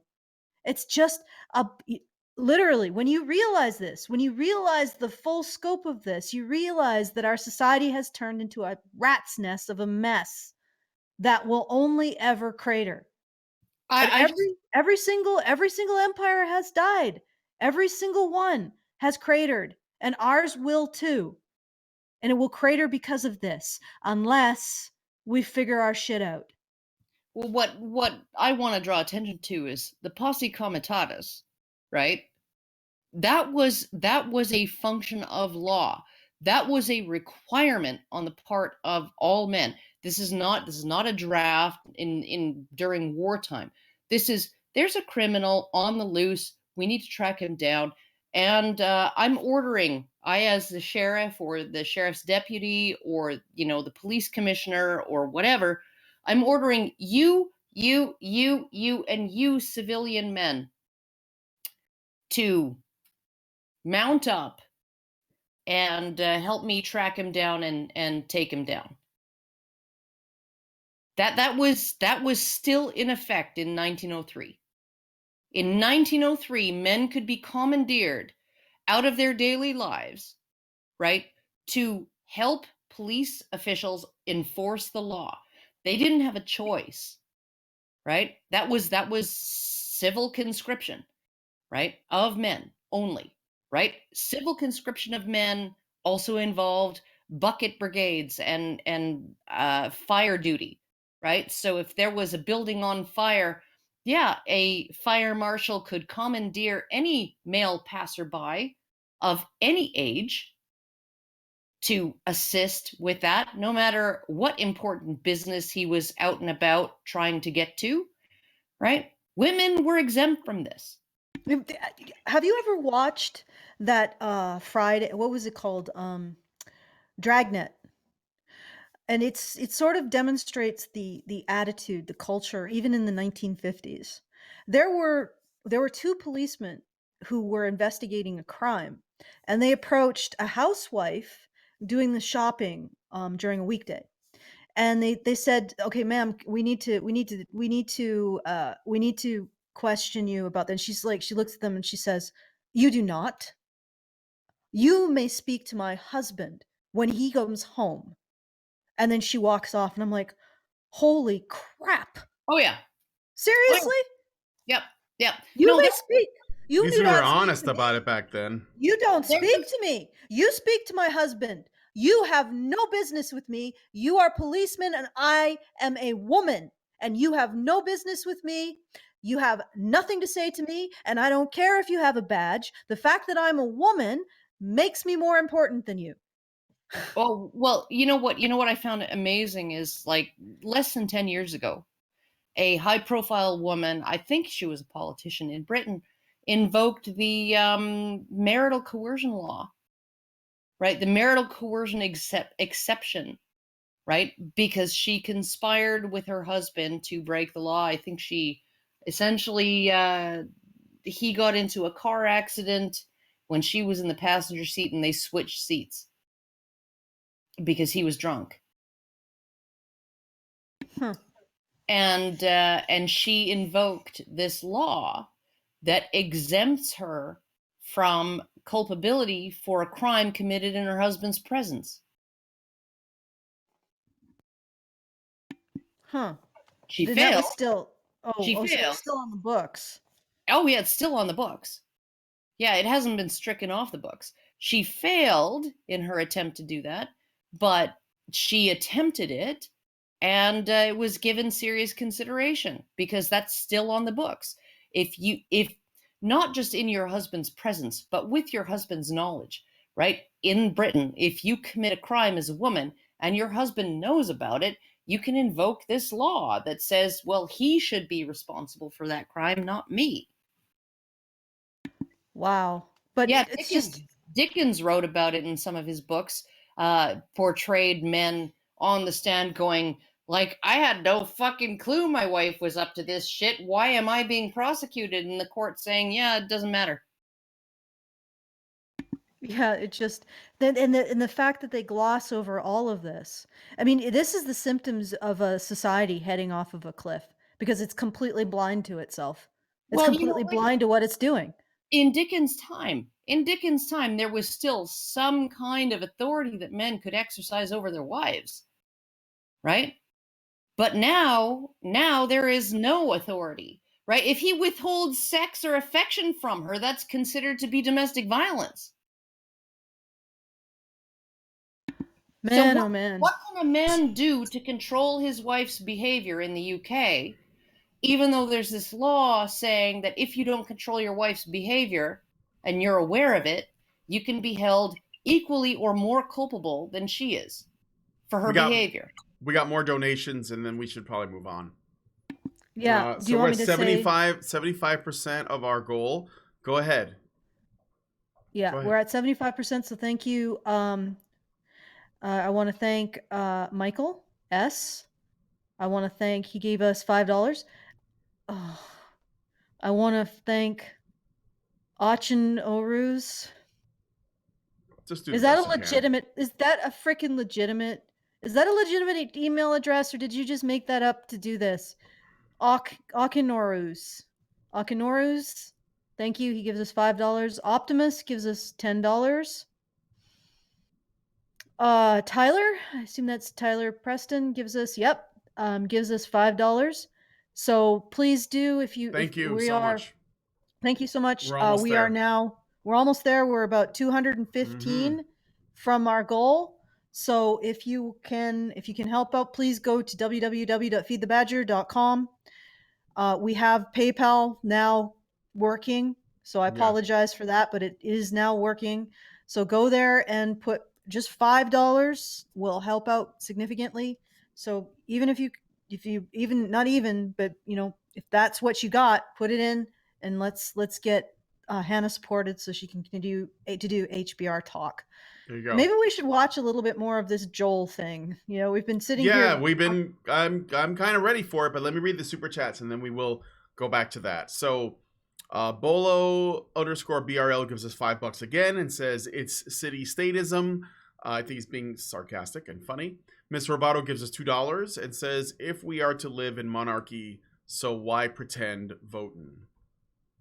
And sometimes his sentences are a little bit weird, but I apologize for not understanding exactly what you meant to say, but I read the super chat, and that's all you can actually ask for. So let us move on. We are still doing this tit for tat. So we've already got the problem must be nationalism and not, I don't know, just like a necessary thing that we have to do that men happen to die as a result of. So let's continue. them to sacrifice their lives. She then extends this critique to capitalism, implying that just as soldiers are deluged with propaganda, so too are workers. They're convinced, by a system that doesn't care about them, that their labor isn't just necessary, but also noble and heroic. All right, I'm just pausing for the I don't ban remember again. this. We've I don't already remember. we've I don't already remember addressed. this. No. This is because she's saying, that men work. So like in the Warren Farrell, that men work, these like difficult jobs. It's thankless and so on. That is, and Cassie J goes along with this whole, we do this with men, so it's got to be a mixture of the issues that are a consequence of capitalism and nationalism. According to this guy's logic, we've already gone through the capitalist argument. He's just restating it. God. All because- of this existed before nationalism and before capitalism. Yes, it did. In fact, it's probably because that this existed before that it made capitalism and nationalism possible and successful. Yeah. No. So the cis heteronormative white supremacist capitalist patriarchy is an emergent property. It's an emergent property of how men and women are. That's all it is. And that, you can go back to like the roles of men and women in pre-agrarian societies. You can go back to the roles of men and women in existing hunter-gatherer societies, all of those things, right? You even look into the biology of men, right? In terms of there's a tribe in Bolivia. They did some testing on their testosterone levels. They're hunter-gatherer. They're somewhat sedentary, so somewhat settled in one place, but they also are hunter-gatherer. And the men go out hunting alone or in pairs for hours, up to 8, 12 hours at a time, right, to bring home game for their families, right? And they measured the testosterone and oxytocin levels throughout the hunting trip, throughout their time away from home, and they found that their entire biology is tuned towards motivating them to leave the family, go out, find something, bring it back home, right? And that they get, once they find something, once they get something, once they bring down a tapir or a peccary or whatever, right? It gives them this massive boost of testosterone, which gives them feelings of victory and well-being and confidence and energy, and helps them heal their muscles, repair their muscles, and gives them the necessary energy to schlep that freaking animal back home, right? And also the fair bargaining that testosterone brings about that will lead them to split the carcass fairly with their hunting partner, so he'll be more likely to agree to hunt with them again, right?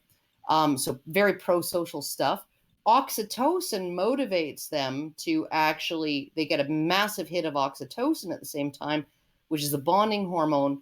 So it actually compels them to, instead of sitting down and starting a fire and eating that animal right there and then, it compels them to schlep that freaking animal back home and share it with their families. Like our biology, and you don't change biology overnight. You don't even change biology over the course of 10,000 years, right? In many cases, right? It depends on the selection pressures. So we're looking at a situation where our biology does not fit patriarchy theory. Everything in our biology, everything about our hormones and what they do and how they compel us and all of those things, right? None of it complies with or confirms patriarchy theory. It all confirms the idea that patriarchy, such as it is, right? The cis heteronormative white supremacist capitalist patriarchy grew out of our biology, not the other way around. Yeah, well, and also that it doesn't. What exactly is it? It's basically men go out, they go achieve something like hunting a tapir or building a skyscraper, and they come home and they're like, look, you want to know what I did, honey, today? Yeah, I did this. Here's my I did, payback. yeah, here's my paycheck. It's like, how did this become so freaking sinister? Yeah, I know exactly. how. It's like, it's not. It's. I actually like when you just when you don't have this suspicion of men. You wander around in this dark cloud of, oh God, what are they planning? Are they going to rape me with their eyes? You just Most men are just happy to be wanted. They're happy to be of use. They're They're happy to happy be to make ridiculous needed, jokes. wanted, and respected. Yeah, they're happy to make Needed, ridiculous wanted, and respected. jokes Yeah. and make things that are fun. Like fathers will go and make, there'll be a gigantic pile of snow and they'll make like a snow slide for their kids. Or a snow penis. This is normal.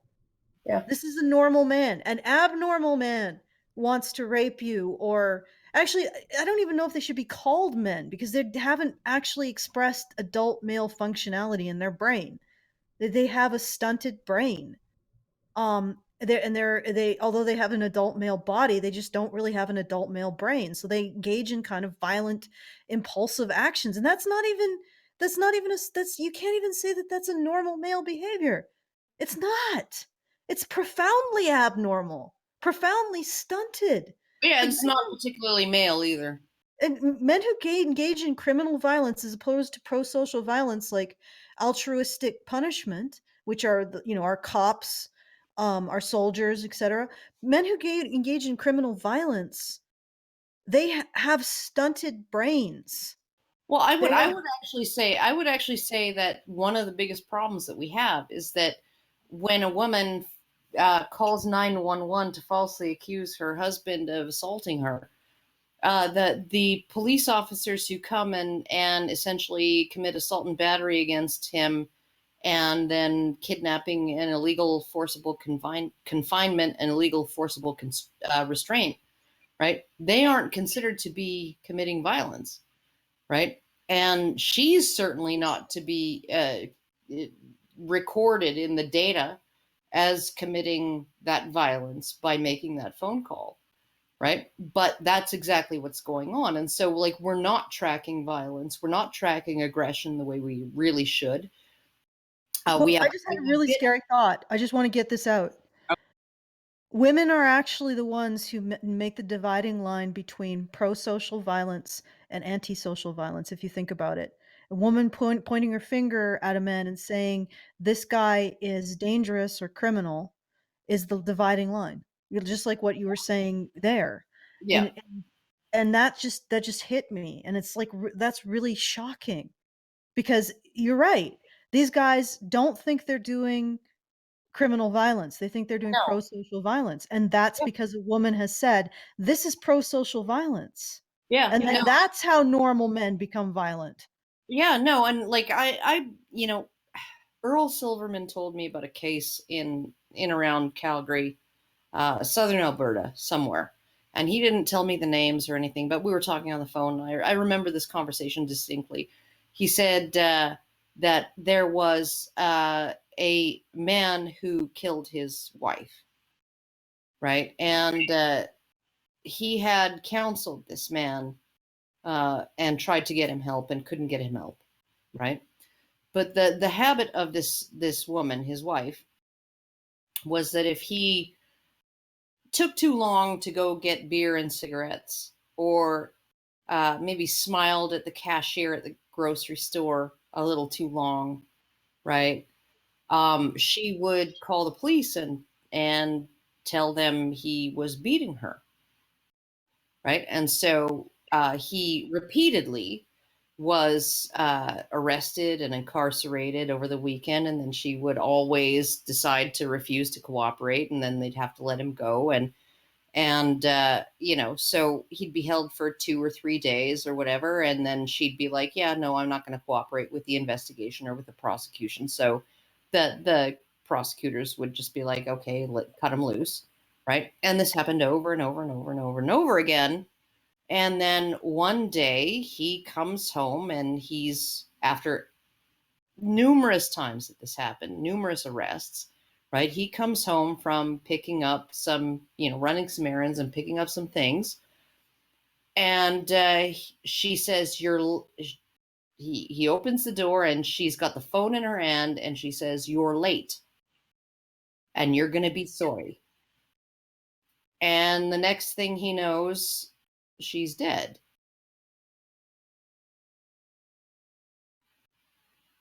Whoa.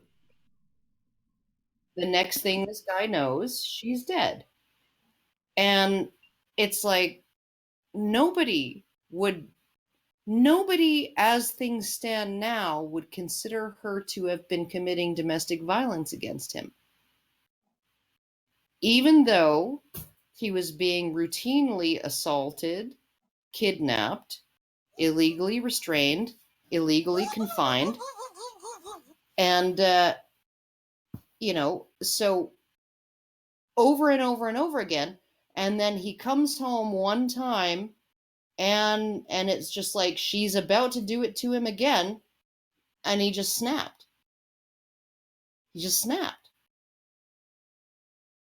Right? And because all of that violence was physically committed by people other than her,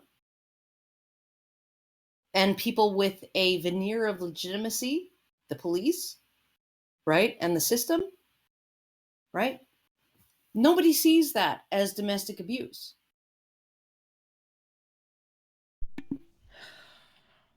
But he was a freaking battered women's syndrome fucking, like, that's, in my opinion, he should have been able to leverage that defense, battered women's defense. Somebody's blowing up Karen's phone, guys. That's Zoidberg, and now. And now Dr. Farnsworth. Yeah. I have to go. So we're at 85%. We can probably cover the rest of this, Alison. We're almost there. Almost there. Almost you can do there. It. I believe in you. Are you going, Karen? I'm gonna close my computer, and then if when I get back in 20 minutes you're still on, I will come back on. All right, let's do this thing. Thanks, Karen. We'll try to get through the rest of this. And also, Alison, if you can't sit for much longer, I can carry shows by myself now. Oh goodness! If need be. You've learned to carry. No, the weight. I can. All right, you can now lift the heaviest weight. I can. I'm going to carry that weight. I'm going to carry that weight a long time, boy. Okay. So, Karen, are you gone? Yeah, she's gone. Boop. All right, let's continue. So let's go back to the video again. 85%. Do you want to send out any thank yous? I got some super chats too. Oh yeah, I do. We're at 96%. 96%.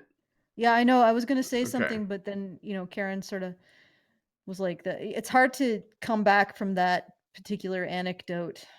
All right, so I thanked Tyler last time, so that's where I'm going to start this time. Prit Master, thank you, gives us $5, so thank you. Every bit helps. W. Pyrie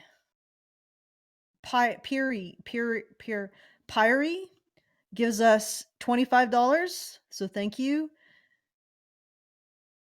Cody RP gives us $50, so thank you for that.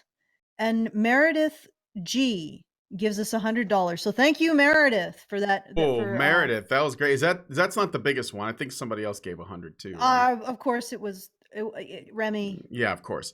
Thank you so much for being so kind. We are really close now. We literally need like $35, and then we're there. So yes, let me see. Let me just double check. $35. We're $35 away from our goal. $35. So that ain't 7 shit. of you just need to give like $5. $5. Yeah. 7 more coffees, basically. All right, so let's continue. Speaking of coffee, let's keep talking about capitalism. All right, I'm gonna hit the button now. And that's pretty bold right there. There's a lot of meat on those 2 sentences.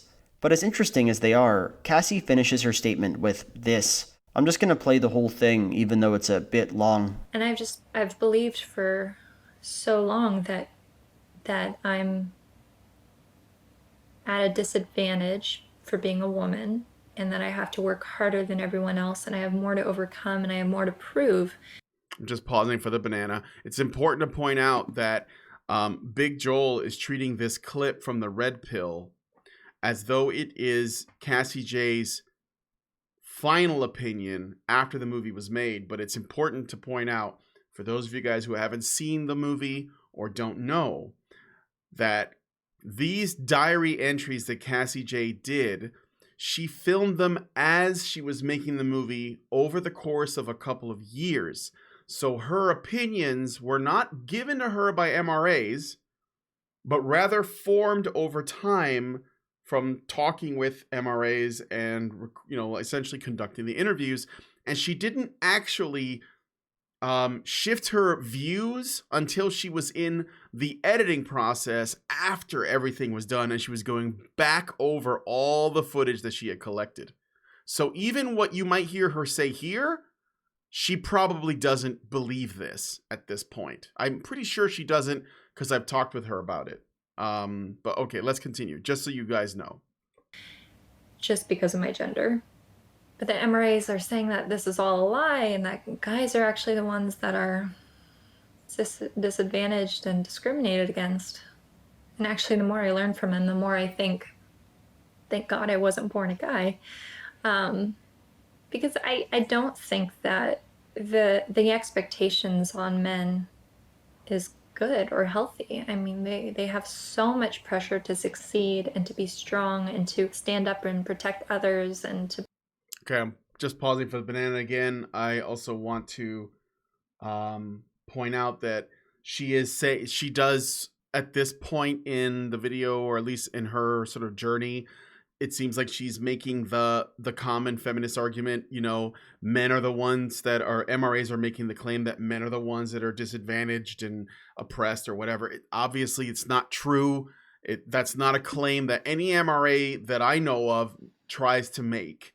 And it's not, because I don't think, I actually had this conversation with, no, we don't care. I mean, I talked about this with Prince of Queens on Monday, and he said that by definition, he thinks that it does qualify, but I told him I don't want to get involved with that because it wouldn't be an effective way to make the case, as most men don't want to put themselves in a victim class. This is just not the way that men work. We're not like that. We like to look for solutions to problems and not just bitch about having problems. So it's not effective. It doesn't really work. And also, it's not important that we win the fucking victim game. It's what's important is, at the end of the day, the only thing MRAs have ever tried to claim is that men have their own problems, and that the issues that feminists and the mainstream narrative proclaim to be women's issues, most of them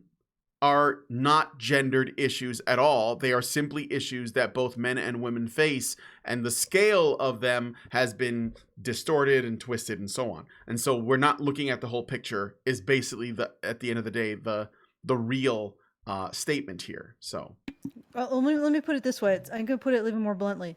Yeah, every time feminists talk about these issues, that we actually get feminists to engage with these issues, they end up with this idea that we're trying to convince them that men are oppressed more, even when we don't actually even say such a thing. And I even explicitly say that oppression isn't relevant, doesn't add anything to the discussion of the situation between the genders. So I don't even use the term oppression when it comes to men and women. But they say that we're making the argument, and I think it's because the situation for men is so powerful, and you just have to list it, and you just have to engage honestly with it, that they are questioning their own beliefs themselves, and then they project it onto us. So all we're doing is bringing these issues up and saying, this is a reality. This is what's happening. And they are coming to the conclusion themselves and then rejecting it. And we're not making an argument. We don't have any convoluted terminology to explain how men are oppressed. We don't need one. Right. We just put out data. You just put out the data. Mm-hmm. I think the other reason that they do this is because it's what they do. I think that it's actually like their worldview, and I hate saying they and all that, but the worldview of your typical blue-pilled feminist is that in this context, everything is about power. Everything is about who is the bigger victim, because the idea of victimhood is framed in a power dynamic. So when MRAs make the claim that men can be victims of something, they don't hear that. They don't hear us say men can also be victims of domestic violence. Men are the ones that are most affected by homelessness, by suicide, by drug addiction, and so on, right? Men they're also doing all the dirtiest jobs, they're also mostly at the bottom of the ladder as well. They don't hear this thing that's bringing a wider sort of scope on things. They hear men are victims, women have power, and men should have more power. Like, they hear what the way that they see their world is how they think everyone talks about this stuff. This is why when Cassie J talks about the stuff involving, how men are more likely to die in war, they think of it like, oh, it's because nationalism, because that must be the argument that we're making. But no, it's like, we're going to be we're going to live in a world of nations regardless. So that's got nothing to do with this, the capitalism thing. And by the way, I wanted to say something about this too.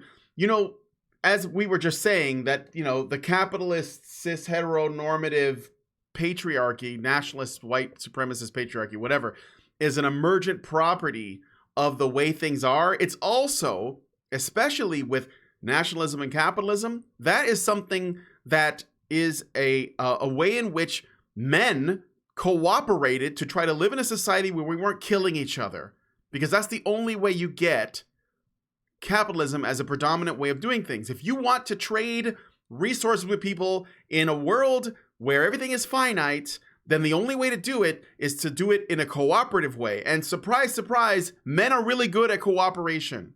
And that's what we did. And I think that's, that's an important thing to point out.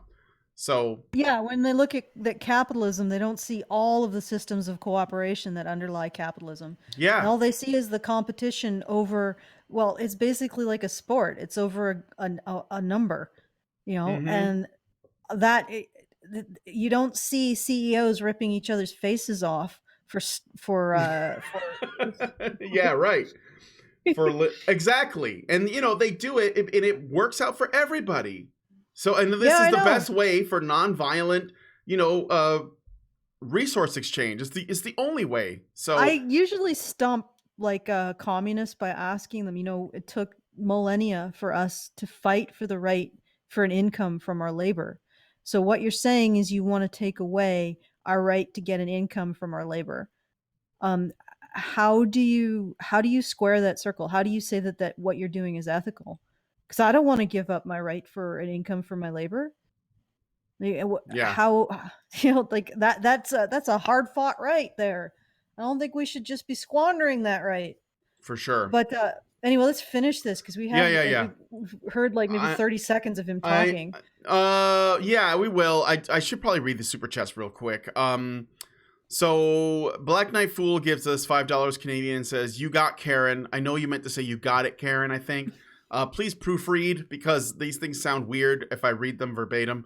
It's the presumption that patriarchy/capitalism is not emergent but based in misogyny. Yeah, but they're wrong about that, obviously. Mr. Roboto gives us $5 and says, "In the US, we have rights, yet we are told one sex is special, historical, and cannot be asked for service regarding the country, so why give the vote?" Please proofread. Please. I'm sorry, but if I read these sentences and I don't know I'm just going to read it as it's written. So if it sounds weird, look over the sentence before you hit enter. Okay, Bolo BRL gives us $5 and says, "But Karen, reality is clearly a social construct. This means it is immune to critical hits or metabolic or mind control effects."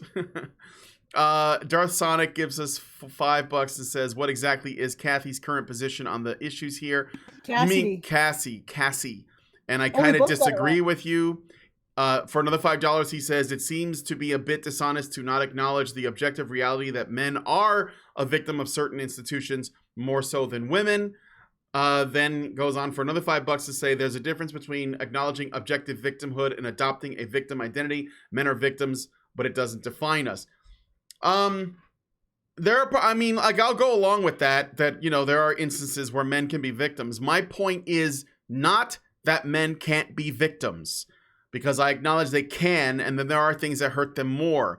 That's not what I'm arguing for. What I'm saying is that the narrative is feminists believe, that MRAs believe, that men are the real victims. There's an important distinction there, okay? There's a difference between also victims and the real victims, or the only victims. And this is the straw man. That one word difference is all the difference. So we have to like stick on that, because they're going to use that, because that's how they see what we say. So when we say men are victims of X, and that actually in some cases, or in many cases, this particular instance affects men more, it's in their mind a zero-sum game. We're basically saying, so therefore we should only take care of men and ignore women in this instance, which is a ridiculous thing to say, but it's what they believe, because that's what they're doing. Okay, so back to the video. No, wait. I just got to say something to that. Okay. Oh, all right. No, go ahead. When they say that men are the real victims, what they're doing is this competitive thing over the center of who are we going to center for services, and who are we going to center for our care and compassion, and who are we going to center for this, that, and the other thing. And so it does actually speak to you and Karen constantly talked about power. They want the power over that center of caring, that compassionate motivation that moves us all to care. They want control over it. So it really demonstrates that they have this desire to enact power, because it gives them power. You know, women as victims means that they get to control all kinds of things, like the social environments. They get to control how people talk. They get to control where money goes and where money is supposed to go, and the moral environment. It gives them moral imperative. If anybody's been watching the Trudeau scandal, the SNL Lavalin scandal, you hear what the liberals say when they try to excuse their behavior. And part of it is, we're more moral than the conservatives. I don't know how they get the idea they're more moral than the NDP, but whatever. So we're more moral than the conservatives. Therefore, the fact that we are attempting to make it so that corporations can't be criminally prosecuted when they break the law, that doesn't matter, because we are more moral. We are not misogynist like the conservatives. Therefore, we don't have to be held to any kind of morality. It's maintaining that moral high ground, and maintaining that moral high ground is the priority, even over helping women, because for God's sake, what they're doing to women is horrific. All right, let's. Okay, and we got another super chat, and also we're at 99%, Allison. $10 away. Yeah, that's pretty good. So super chat here. Robin Fox gives us $5 in New Zealand money and says they see everything in an us versus them mentality. So when confronted with something outside of that, it doesn't compute. It's cult-like mode of thinking. Yeah, well, it's a competition, like Alison said. It's about who can get the most sympathy. We want to win the sympathy war. And the thing is, we want to use it to create moral authority over others. Yes. All right, so let's continue. To put their lives on the line. I don't think I would want that responsibility. So I have a few issues with what's going on here. To start, I'm not sold on the idea that because men occupy the most dangerous jobs, their quality of life is de facto worse. No, that's not necessarily the argument she's making, and that's another misrepresentation. Men take the most dangerous jobs willingly because they want to support their families or attract a mate. In 99% of cases, this is the reason. Yeah, but she's saying that men are also doing the jobs of sacrificing to protect society, which is true. Yes, that is true. They're doing it. They're not. Let's just take a simpler example. The draft. Like, men have throughout all of human history been obligated, as Karen said many, many times, they've been obligated to put themselves in danger and accept uncomfortable living conditions in order to protect their societies. And I think that's ultimately what she's saying is, I don't know if I'd want that. Yeah, she wouldn't want that responsibility. Right. And yeah, right. And She's like adding this, oh, well, they don't have worse living conditions. What are you talking about? First of all, yes, they do. And two, that's not even what she said.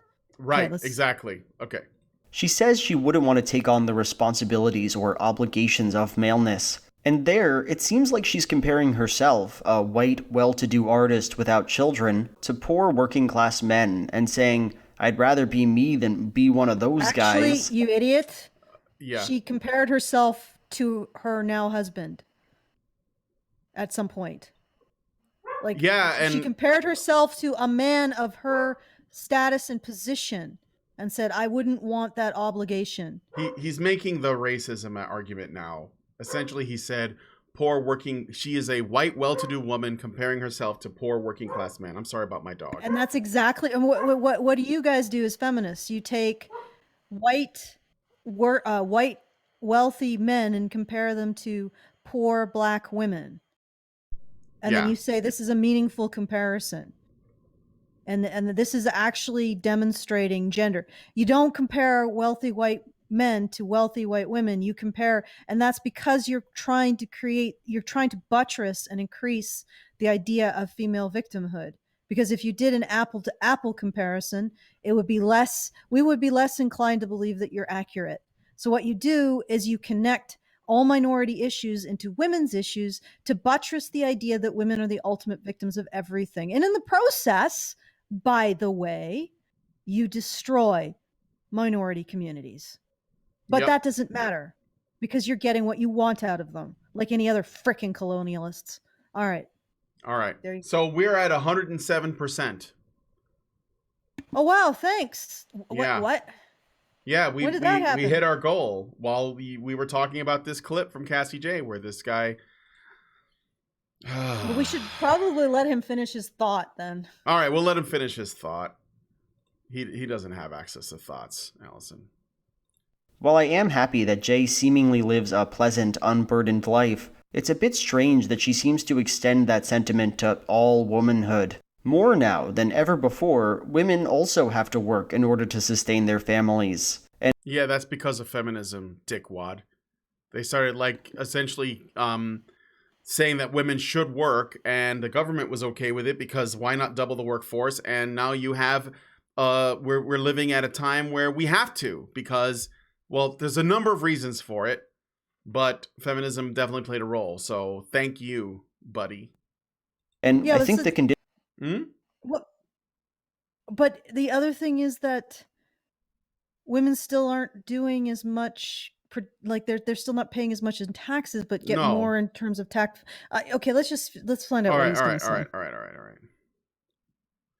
Conditions under which women enter capitalism are substantially worse than those that men face. Women are more likely to be single mothers. Over 12% of women live in... Well, one might argue that women are 100% more likely to be single mothers since only women can be fucking mothers. But... Well, yeah. But 100% more likely to be so they're more likely to enter capitalism as single mothers. Okay, so that this is not the fault of capitalism, though. That's not capitalism. That's the welfare state that makes them single mothers. Well, anyway. And one presumably says he's the epidemic of men walking away from their families and not being forced to pay child support, even though the government will spend 200 times more enforcing a child support order than it will spend enforcing child visitation. Mm-hmm. And it's like, I know a feminist man tried to hit me with that once. You know, a man could your husband could just walk away from you and turn you into a single mom. I'm like, well, I guess I'll just take solace in the fact that the government will spend 200 times more forcing him to pay me than it will forcing me to allow him to see his kids. And that was sarcasm because I never would fucking do something like that. Well, of course not. Of course not. In poverty, while the number is under 10% for men. And when it comes to extreme poverty, the differential is 6.1% of women versus 4.4% of men. Do you want to know why? Because women live in poverty. Men die in poverty. They also don't have, a lot of times they're just homeless. And I don't think that even counts. So, no, because in order to be counted in these surveys, you actually have to have a home. Yeah. So, and the other thing is that what he's not mentioning is that women also, for some reason, although they have less of an income than men, often have more assets. I don't know why, Mm-hmm. but somehow they manage it. So this is hiding a lot of stuff. And Oh yeah, again, for like sure. women live in poverty and they manage to maintain a home that they can actually be surveyed from, whereas men just drop off the grid. They either die or go homeless or they're institutionalized. I mean, and that's the funny thing, think about it. Think about, for example, a minority community that has been ravaged by these racist policies. Think about where the women are and think about where the men are. Now, the men aren't counted as in poverty because they're in prison. They're not counted at all, or they're on the street, or they're dead. But the women are counted as poverty because they're being sustained by the government and can actually have a household. And that is where this dishonest shit is coming from. Mm-hmm. All right. Certainly is. All right. Well, this is pretty much the end of his thought, but I'll go back to play the last couple seconds. That's a difference of roughly 2 million people. Okay, that's basically the end of that thought. I mean, there's way more. He goes into women in the military and how women in the military have only been recently allowed to serve, and that they've been denied service. So of course, you'd have more men dying because women weren't allowed to serve or whatever. That'll be the last thing that we can touch on. Yeah, women didn't serve because they really wanted to, and the men didn't let them. Women mostly didn't want to. Yeah, that's pretty clear. It's obvious. Like, they didn't want to, and now that, yes, we have recently allowed women to, join the military and even serve in combat roles, but I'm sure that if you look at the numbers, it's predominantly male, like overwhelmingly male in combat roles, boots on the ground military. Sure, now that we have remote control drones and fucking robots, all of a sudden women are ready to fight. Well, congrats. Thanks for joining us. It's just like housework, I wanted to make this point.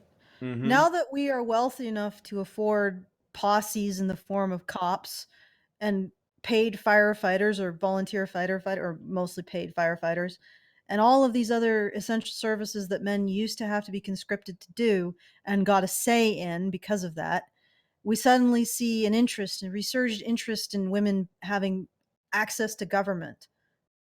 It's like, wow.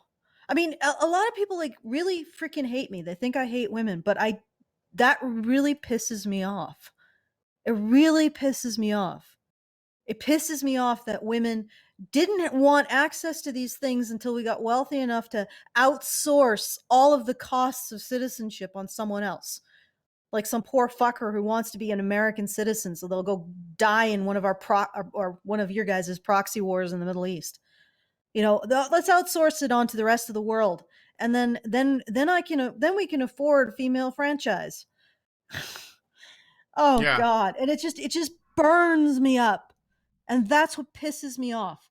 It's not even an issue of hating women, because I know that women are just normal people. They'll just do whatever is allowed. They'll try to get away with as much as you can. Just like men. But just like men, although I think men have a little bit more of a sense of service. Well, maybe not.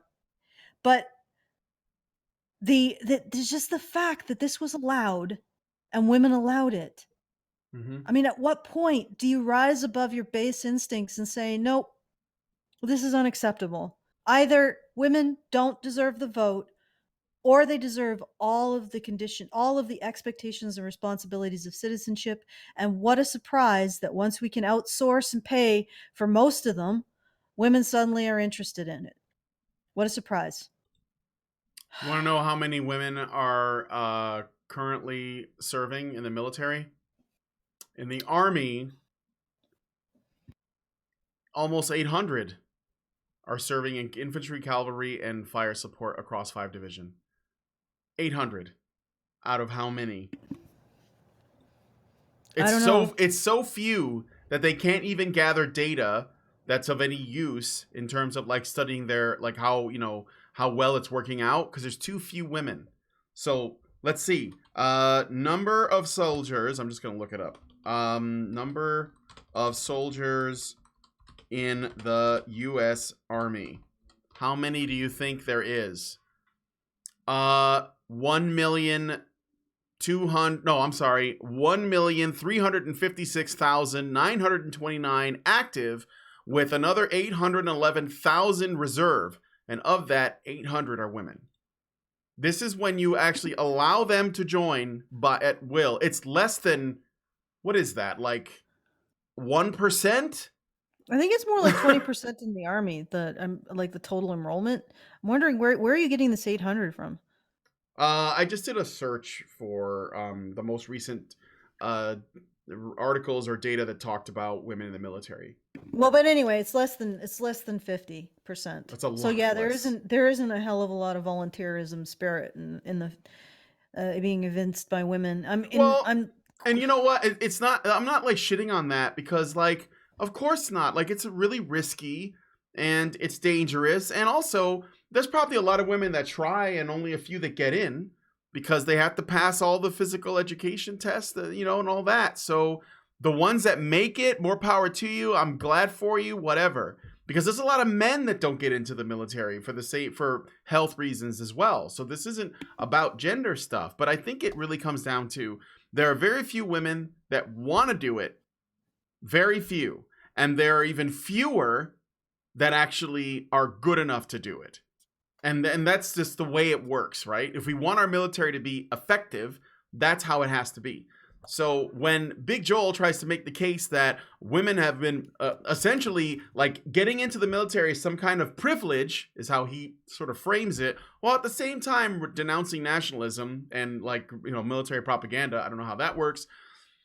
Because when men serve in the military, it's because they've been propagandized to serve in the military, and they're just too stupid to realize they're throwing their life away. But when women want to serve in the military, it's a noble pursuit, and we should have gotten out of their way and let them do it. That's literally his logic when it comes to the military shit. But only a few actually get in. And if a woman doesn't want to do it, I don't think that that's something to, I guess,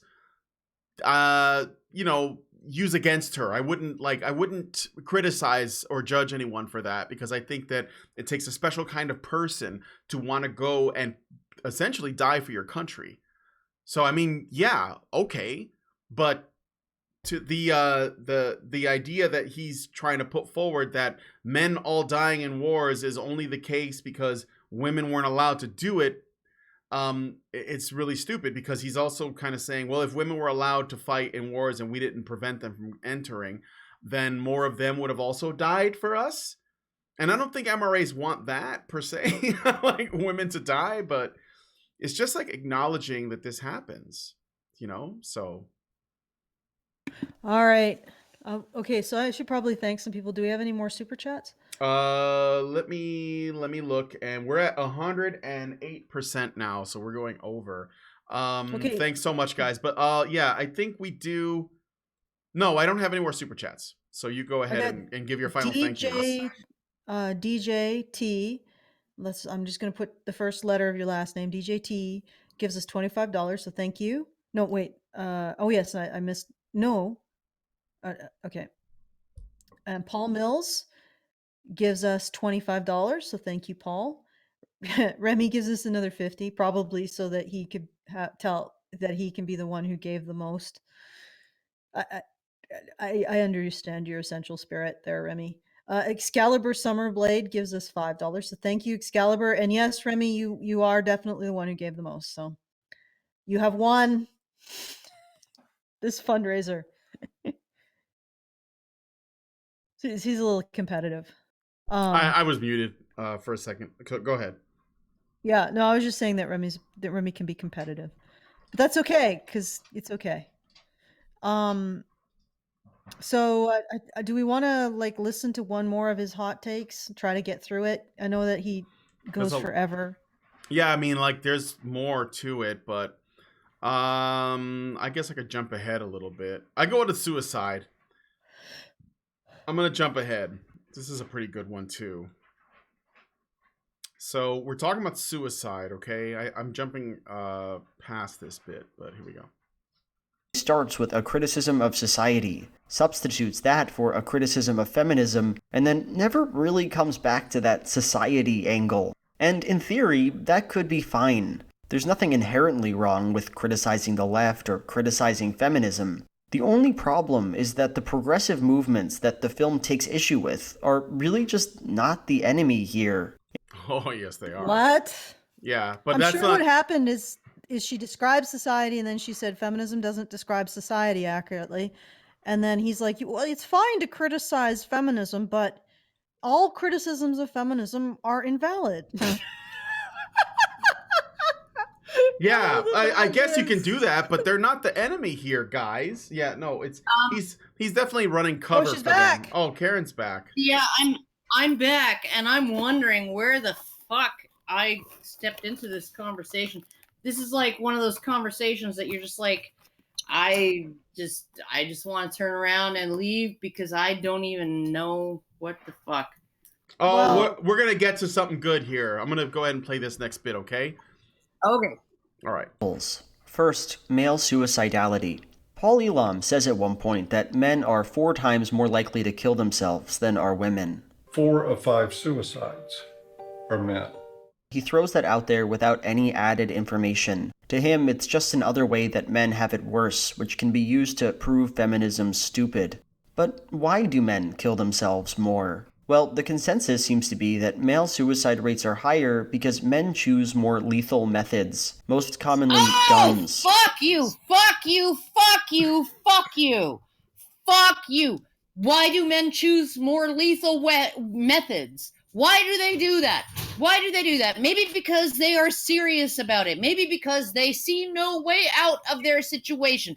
And women are like, oh, if I just swallow a bottle of pills and then call a friend or 911, then I'll get the help that I need.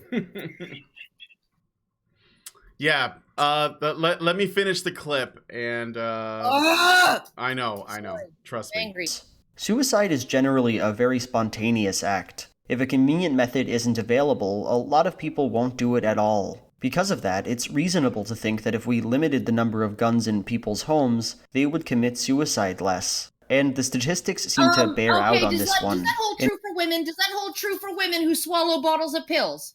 Right? What the fuck is he even talking about? You'd have to outlaw, Because you know outlaw what? skyscrapers and nooses. Bottles of fucking pills, tall buildings, ropes, all of those fucking things are equally available to men, right? And actually, when you look at it, when you look at methods for completed suicides, and you look at the percentages of people who actually complete suicide, right? Oh, a comparable percentage of women who complete suicide do so with guns compared to men. A comparable percentage do so with ropes compared to men. A comparable percentage of people who do it with slitting their wrists, women compared to men, right? Like what you're looking at is you're looking at a phenomenon where when men decide to kill themselves, they've decided to kill themselves, right? When women decide to pretend to kill themselves, they call 911 or a friend to ensure that an ambulance is there to pump their fucking stomach. Yeah. One other thing too is so to reiterate Big Joel's argument. Number one, Big Joel believes that MRAs should be criticizing capitalism. Number two, Joel believes that MRA should be criticizing nationalism and the military-industrial complex. Now, Joel believes that MRA should be getting rid of the guns. And the fault of male suicide, he says this, hold on, the fault of male suicide is the NRA and not feminism. So when a man is when a man is depressed enough that he wants to put a bullet in his brain, what we should do is deny him the ability to do it, but allow him to feel like he really wants to do it. That's like putting a man in a living hell and essentially telling him you're not going to get any relief because we don't allow that, because we've taken your guns away. So you can't kill yourself, but we don't care that you might be suffering enough that you want to kill yourself, because you're not allowed to actually try to address it in any way. And by the way, we don't give a shit that you have problems. Go back to work or you're going to go to the gulag because reasons. This asshole, okay, so how does the gun thing, right? How does that explain the fact that 3 to 4 times as many men as women commit suicide in Canada? How does that explain the fact that 3 to 4 times as many men commit suicide as women in the UK, in France, in fucking Germany? You know, in any country with biased family court laws, you know, and let's say impaired access to housing and health care for men. Okay, so men don't have the same access to social services as women do. Hey, I don't know how like all the domestic violence falsely accused men who've had their guns taken away and find a way to off themselves regardless, right? How do guns factor into that in the United States, right? Oh, you've been charged with domestic violence 13 times by your wife, right? Accused 13 times, arrested 8 times, Gordon Smith, right? On those charges, held against your will for days at a time. All of the allegations turned out to be false. The authorities did nothing against her. Then finally, because they made you wear an ankle bracelet, even though you'd never been convicted of anything and were not on bail, you were not under state custody, but they made you wear an ankle bracelet, okay, and your wife says, oh, that alley a block and a half away, she presents herself at the hospital and says, 15 minutes ago in an alley a block and a half away, my husband freaking beat me up. And then they look at the ankle bracelet and go, okay, here's an accusation that she can't actually say, I forgot the date, or I didn't get the time exactly right, or whatever. Okay, so we now, after 13 fucking accusations, have to do something about this. And what they did was give him joint custody. They didn't. They arrested her, but they didn't prosecute her. They didn't convict her, and they gave him joint custody of the children. That's what he got out of that ordeal. Yeah, was no justice other than he has joint custody of his children, and you know, like, so a man in the midst of that situation, right? Does he really need a gun? And also, this is also not taking into account suicide is obviously a symptom. The problem, suicide doesn't just happen out of the blue, right? Men feel that the only way out of this hell for them is suicide. They just want to go. They choose guns because the assumption is it's the least painful and definite way to do it. Like, it will hurt the least, and it'll be instantaneous, and it's guaranteed. When a guy is at... It won't leave you alive and brain damaged. Right, it won't, exactly. And you are... and that's for the guys that just want to go through with it. Most men that are feeling this depressed don't have the stomach for suicide. They just disintegrate slowly. They drink themselves into a stupor. Yeah. They get addicted to drugs. They engage in risky and self-destructive behavior instead. But it's still a symptom of the same issue. So even if you took away a man's ability to kill himself in the least painful, cleanest, and most guaranteed way possible, you're not going to get rid of the thing that is putting them there in the first place. That's the question. So banning guns is a stupid idea. And it has nothing to do with what's wrong. Nothing. Yeah, no, it's not a stupid idea. Like, it's like, okay, you can argue about banning guns, but banning guns to prevent male suicide, that's you're just taking away a tool, basically. They're just gonna hang themselves. They're gonna jump in front of a train. They're gonna, do something else. They're gonna kill themselves anyway. Like, people in Korea. They don't have guns there. They have a crazy high suicide rate. Japan too. Yeah. They don't have any guns there. Anyway, I'm sorry. I just had to bring that up. It's really, really annoying because basically it's like Joel has a list of talking points that he wants to discuss. and he's trying to find a way to make the men's issues tie into the things that he wants, right? And that's what. Let's end domestic violence against women by ending women's ability to talk back from their husbands. Yeah. There you go. Well, I know I'm being a little bit facetious. But... No, that's right on point. If women aren't complaining, then there must not be a domestic violence problem. No, but also if women don't complain to their husbands, then their husbands won't have any reason to hit them. Yeah. Right? Yeah. That's the same fucking logic. If we just take away men's guns, they'll have no reason to use them. Really. Use them on themselves. Oh God. Like this is so fucking annoying, right? That and we talk about family annihilators, right? Men who take out the wife and the kids and then take out themselves, right? Okay. But we don't talk about female family annihilators. There's plenty of them. Right? But we don't talk about them. We don't talk about female serial killers. According to many criminologists, they don't exist. There's no such thing as a female serial killer, right? Even though there's data, cases going back hundreds of years of female serial killers. So I'm just and female serial killers actually are more likely to go undetected until they've racked up sometimes hundreds of victims, right?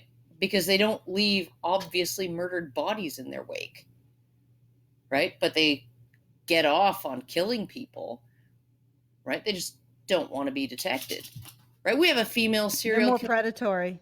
We have a female serial killer here in Canada who was a nursing home nurse who killed 6 people and attempted to kill 8 others before she was detected. Her union fought to have her dismissal from one job where multiple people died under mysterious circumstances and they suspected neglect, but her union fought to have her severance agreement not include that information so that she could get another job at another nursing home. My God. Yeah. So do we want to go to after show, or do we want to continue? I mean, thank you guys for getting us up to I don't have an after show prepared. I didn't think we were going to. I didn't think we were going to. Continue. Let's just continue with this fucking bullshit. But this is gonna be like a 6-hour stream, and I'm like, yeah, fine. Okay, I can just go with Karen. Yeah, we can just go. We're almost done here, anyways. I'm a third wheel here. Okay. Well, I mean, if you don't want to stay, no, you want to leave, right? So, but I want to not get a headache. Because incidentally, everybody who's listening, I've discovered that streaming does give me actually headaches that last days. So I am limited now in how much I can actually stream. So I apologize for not being on streams very often now, but my health limits me. And and unlike the back pain, which I actually solved by doing more back exercises, I have yet to figure out what solves this pain, and it's pretty life snuffing. I don't know how to say that. So I am going to bow out now before I get too fucked up. And thank you everyone for helping make this a successful fundraiser for Hannah, and also the anything over is going to go towards repairing and updating Feed the Badger. So yeah, thank you, and good night. All right, bye, Alison. Bye-bye. Okay. Let's move on. I got some super chats here. No, this guy is he gives me the rages, especially because he's so soft spoken about it, and it comes across as I'm being really reasonable and smart right now when I say this, and it's no, you're not. You're being this soft fucking shit. Okay, so let's continue here with the super chats really quick. Ciara de Flora gives us $5 and says, my mom wanted me to be a Marine before she married, but my grandpa forbid it. Hokey, thank you, CR de Flora. Hokey gives us $4.99 and says bringing up suicide stats as men have it worse is a bad idea. Yeah. Robin Fox gives us $5 New Zealand and says actual person who has struggled with suicide here. The guy is talking out of his ass. It has nothing to do with how accessible it is. Also, NZ $ is dollars. Yeah, I was just being funny. Hokey gives us $1.99 and says we should make suicide illegal. That'll solve it. Yeah, it's a good idea. Somebody should probably put that into law. Send that to Trump. Darth Sonic 413 gives us $2 and says, do an after show, Brian. Means I can talk. Nope, I'm too tired and my ass hurts, so I'm not going to keep going. After this, I'm done. The DCV Titan gives us $5 Canadian and says, is it the streaming or the rage-induced blood pressure spikes? Well, can it be both? I think it's just essentially the real time engaging in it's raging. It's been a while. It feels, it's like I get a nostalgic feeling from doing these. Okay, so let's continue. I think he's going to give us some statistics that we're supposed to take seriously. So in nations where gun control was tightened, like Israel or Australia, suicide rates dropped precipitously. In Connecticut, when gun laws were made stricter, there was a 15% decrease in firearm-related suicide and little increase in other forms. And when Missouri loosened their gun laws, firearm suicides increased by 16%. Yeah, but he left out, again, South Korea suicide rate, Japan suicide rate, countries that don't have any guns. Australia still has a really big problem with suicide, especially with male suicide in Aboriginal communities. These are all things that matter. And gun control, we've already talked about this. Gun control is a really, really, really stupid way to approach this discussion because you're not actually addressing the cause of suicide. You are essentially asking men to live in hell and not giving them a way out. And I'm not saying I'm for suicide, but I'm saying that when a man is at the point when he wants to commit suicide, and you want to take away the one way he wants to do it, you don't think he's going to find a more painful, messier, and, I guess less absolute way of doing it? I don't know. I think it's a really bad idea. So all I know is that a woman who lived next door to me when I was living in my sister's place, I was renting my sister's condo. After I moved here to this house and my sister moved back into her condo, the woman next door, who was very friendly and very nice, she committed suicide. And she did it by slitting her wrists in the bathtub. And then she got up out of the bathtub and ran all through the house and called the police. So she essentially dripped blood, and she was positive for hepatitis C or something like that. And so they had to bring in a hazmat unit to essentially strip the entire house, the entire condo down to its bare bones. Pull out all the carpets, repaint, sanitize everything, repaint everything, and all of that, right? In order for her estate to be settled and the place to be sold, right? And I'm just looking at it like, okay, she maybe didn't want to die, right? Yeah. And because if she did want to die, she wouldn't have called 911. After she did that, she wouldn't have run around the house naked, looking for a phone handset to call 911. So I'm thinking that, suicide isn't so much a matter of, yes, having the availability of absolute 100% effective means probably increases the completed suicide rate. Yeah. Right.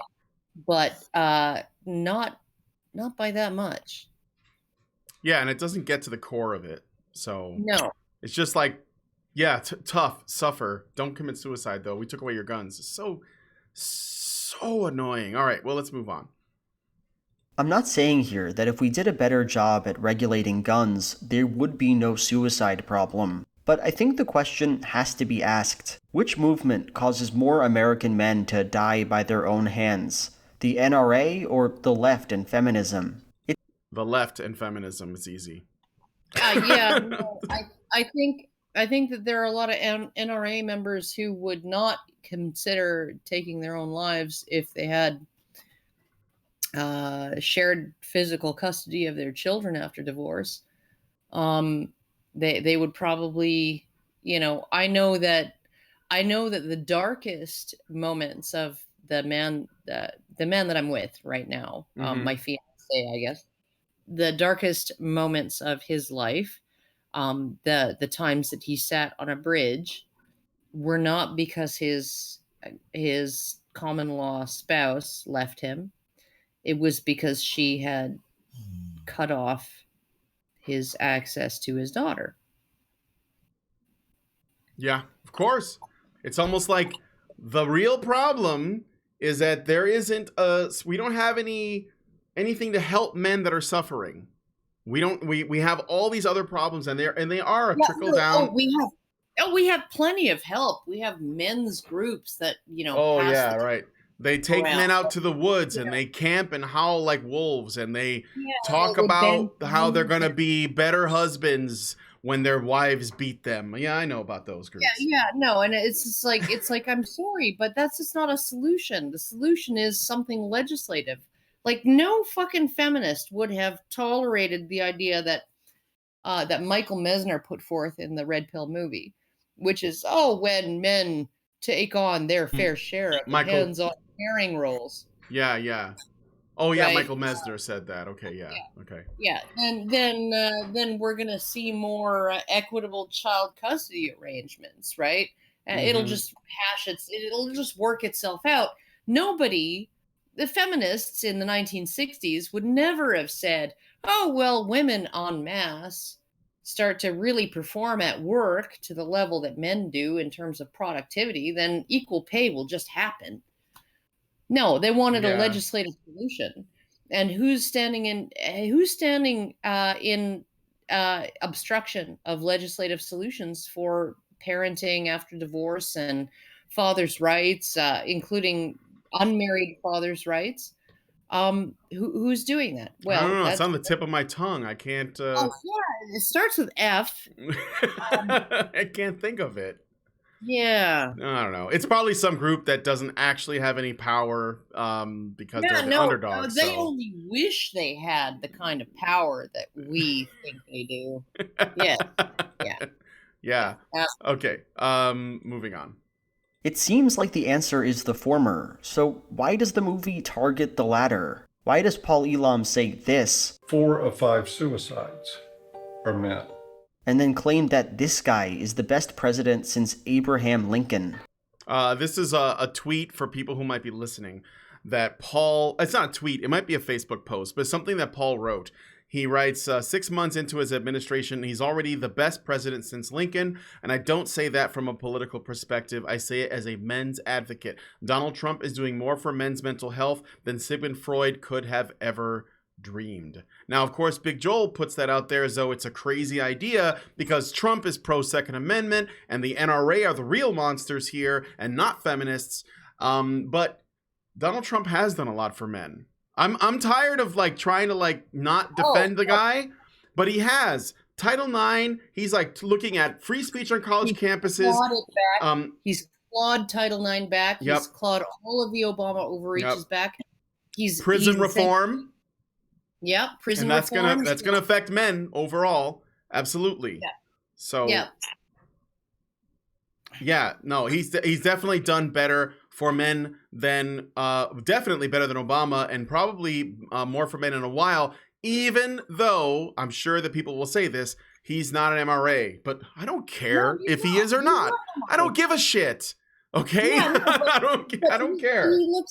He looks at how illegal immigrants depress wages for mostly men who do jobs picking fruit and shit like that, right? Those are the jobs that Americans apparently don't want.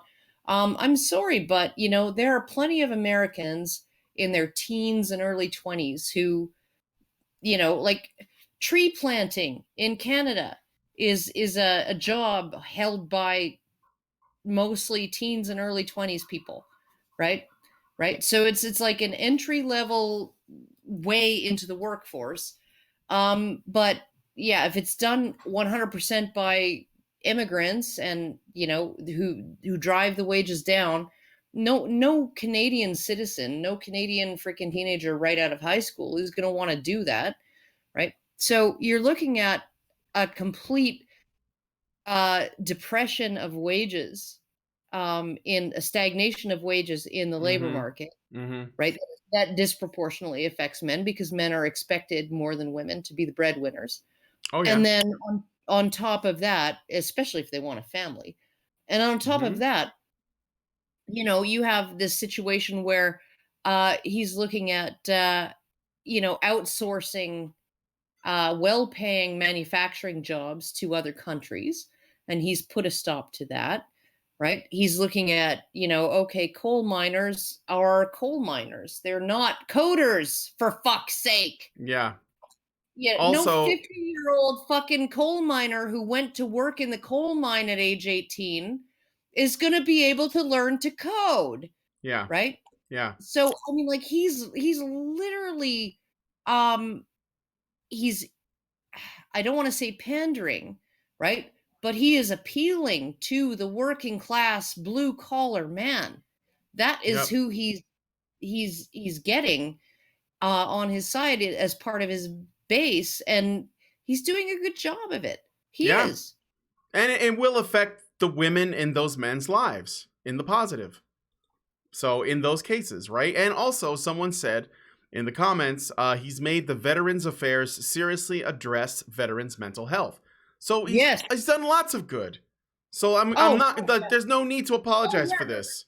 But how did the left wing spin that? Making veteran affairs seriously deal with veterans' mental health. How did they spin that? Donald Trump claims veterans are psychologically weak. No, he only said that about John McCain. It wasn't. He didn't know. I mean, that didn't even come into that. No, I know. I'm just joking. That's just the spin. Always the spin. He said some soldiers have the psychological fortitude to deal with what they have to witness and what they are required to do, right? But others are not, and we need to take care of those others because they have sacrificed for their country. Yeah. Right? And that was translated as he said that veterans are weak. Yep. Of course they spun that. Of course they did. All right, let's continue. Okay, yeah, we have attack Trump here. Hillary wants to essentially abolish the Second Amendment. By the way, and if she gets to pick her judges, nothing you can do, folks. Although the Second Amendment people, maybe there is, I don't know. But it just doesn't add up. Let's move on to my second example, because it's, like, way out there. Okay, I'm just pausing for the banana. Yeah, Joel's just wrong here. I don't know. He also, again, notoriously deletes comments, but whatever. But you guys should definitely go over it. Just test it for yourself. I put a link to the video in the low bar. I'm not telling you guys to don't harass the guy or whatever, but if you want to make a comment and be like, hey, man, have you considered going on Honey Badger Radio to talk to Brian about the red pill and your opinions on it? Give him a poke and see if he'd be willing to come on, and see if your comment stays. And if you want to throw a criticism or two at there, it's up to you guys, whatever. Just try to be, I don't know what the word is. Be civil. That's it. That's a good way to put it. Okay, so let's get to his second point. At one point, Paul Elam says this. Imagine what it takes to be a successful politician. Imagine how much of your personal life that you give up, how much you work, how much privacy that you sacrifice, how much freedom in your day-to-day life that goes out the window. There are more men willing to do those things than there are women. Okay, pausing for the banana again. It's absolutely true. Of course, I don't remember exactly what he says, but I'll tell you what I think he's going to say. Because he's a leftist, he thinks that people in political power have power over their constituents. Basically, being a president means you have power. It's just like when Alexandria Ocasio-Cortez said, "You are shouting from the cheap seats. I am in power now." But that's not how politics works. When you are in a position that is appointed to you by people, it is because they want you to represent them. That means that the president works for us. Okay. You are beholden to them. Yes, you are beholden to your constituents. So this is a very important point that a lot of people mistake. They think that just because someone is a president or a senator or governor or mayor, that they have power that they should be using over their people and over other people. That is not the intention of the office. You are supposed to work for the people. We are your boss, right? That's what We the People is all about. At least in the States. I don't want to speak for Canada, but in the States, that's what it is. Canada to a degree, not to such a degree as the States, but yeah. All right, let us move on. What does Joel have to say about this? Let's think about the argument here. Elam is claiming that people are mentally strained by the act of ruling the nation, and since the vast majority of people making the laws are men, that's a pretty substantial amount of labor right there. But if we look closely at this position for even a second, we can see how well it fits within the quote-unquote feminist agenda. On one hand, we have men, and those men are forced into serving the nation because of the burden to produce or whatever. On the other, wait, what? You want me to go back? No. I'm just saying, is he describing conscription as, like, is he conflating men's greater willingness to take on the role of leadership, willing role of leadership within a constitutional democracy or a constitutional republic with a democratic process, right? With men who are conscripted? Perhaps. Yeah, I think he might be doing that, but I'll hear it again so I don't conflate the argument or we don't get it wrong. There. But if we look closely at this position for even a second, we can see how well it fits within the quote-unquote feminist agenda. On one hand, we have men, and those men are forced into serving the nation because of the burden to produce or whatever. Men are forced to serve the nation because of the burden to produce or whatever. No, that's men are forced to serve women. Yeah. If they want to get laid. Right? Men who serve the nation are answering a higher calling. Yeah. Okay, and then we have what? On the other, we have feminists, and they're saying, we want to be in government. We should encourage more women to be in government, and we should vote for them. Oh, I see. So when Paul says, I get it now. Okay, so when Paul says, imagine how, difficult it must be for a man, because being a politician is a lot of work, okay? So, whatever you feel about it, whatever. It's like, well, it's a lot of time investment and it is a lot of work to get into like higher levels of government. It is, okay? To essentially get those, hustle for those votes, right? And it's something that men are more willing to do than women. So that's what Paul is saying, and that's true.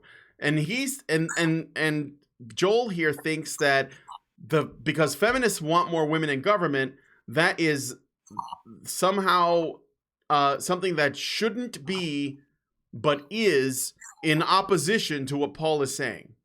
But it's not, because women are the ones that vote. The majority of people who vote are women.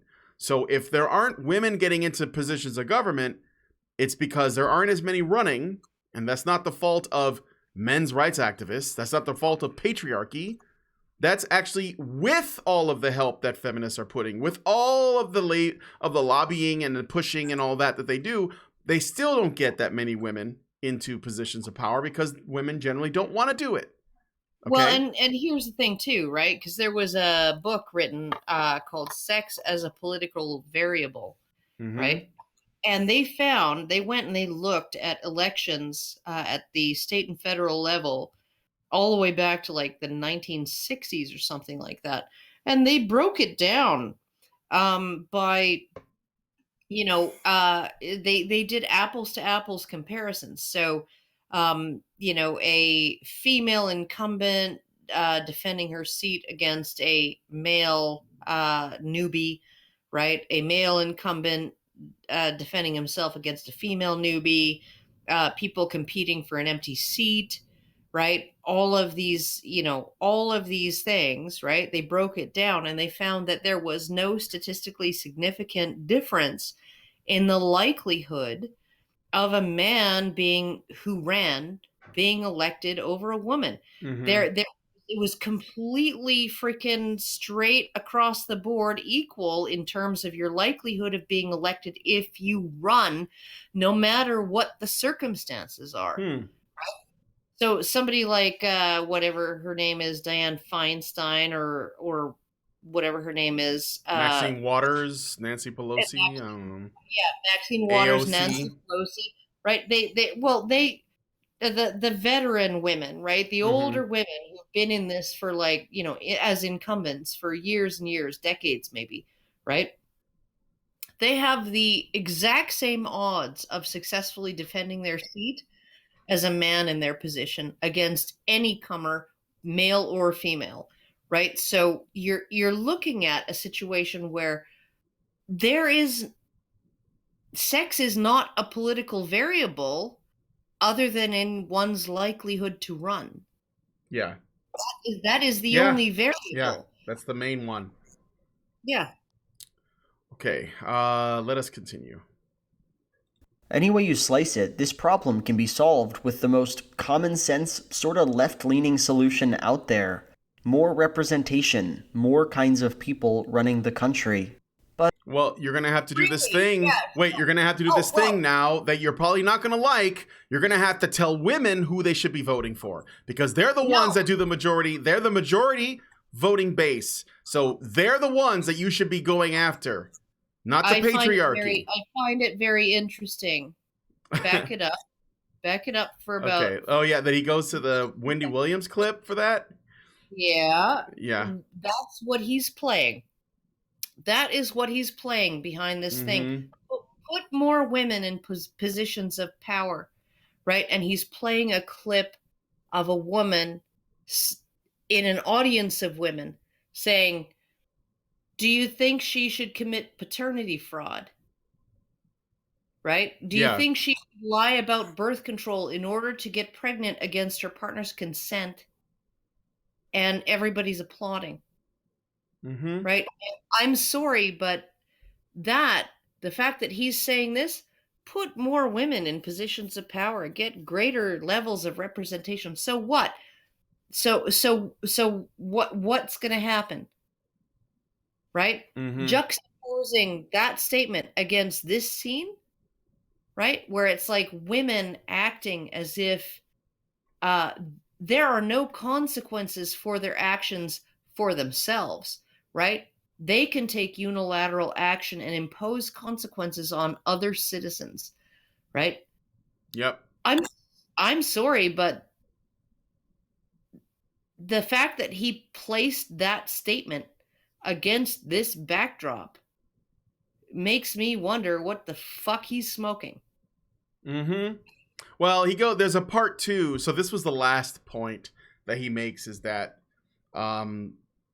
because men are more likely to run, and he's basically making what Paul's trying to do is essentially say, have you considered that this is something that men put a lot into, and this is the reason why we have men in positions of power, political power, and he's basically saying, well, we can solve that by taking this left-wing position of putting more women in power, but that is his final point.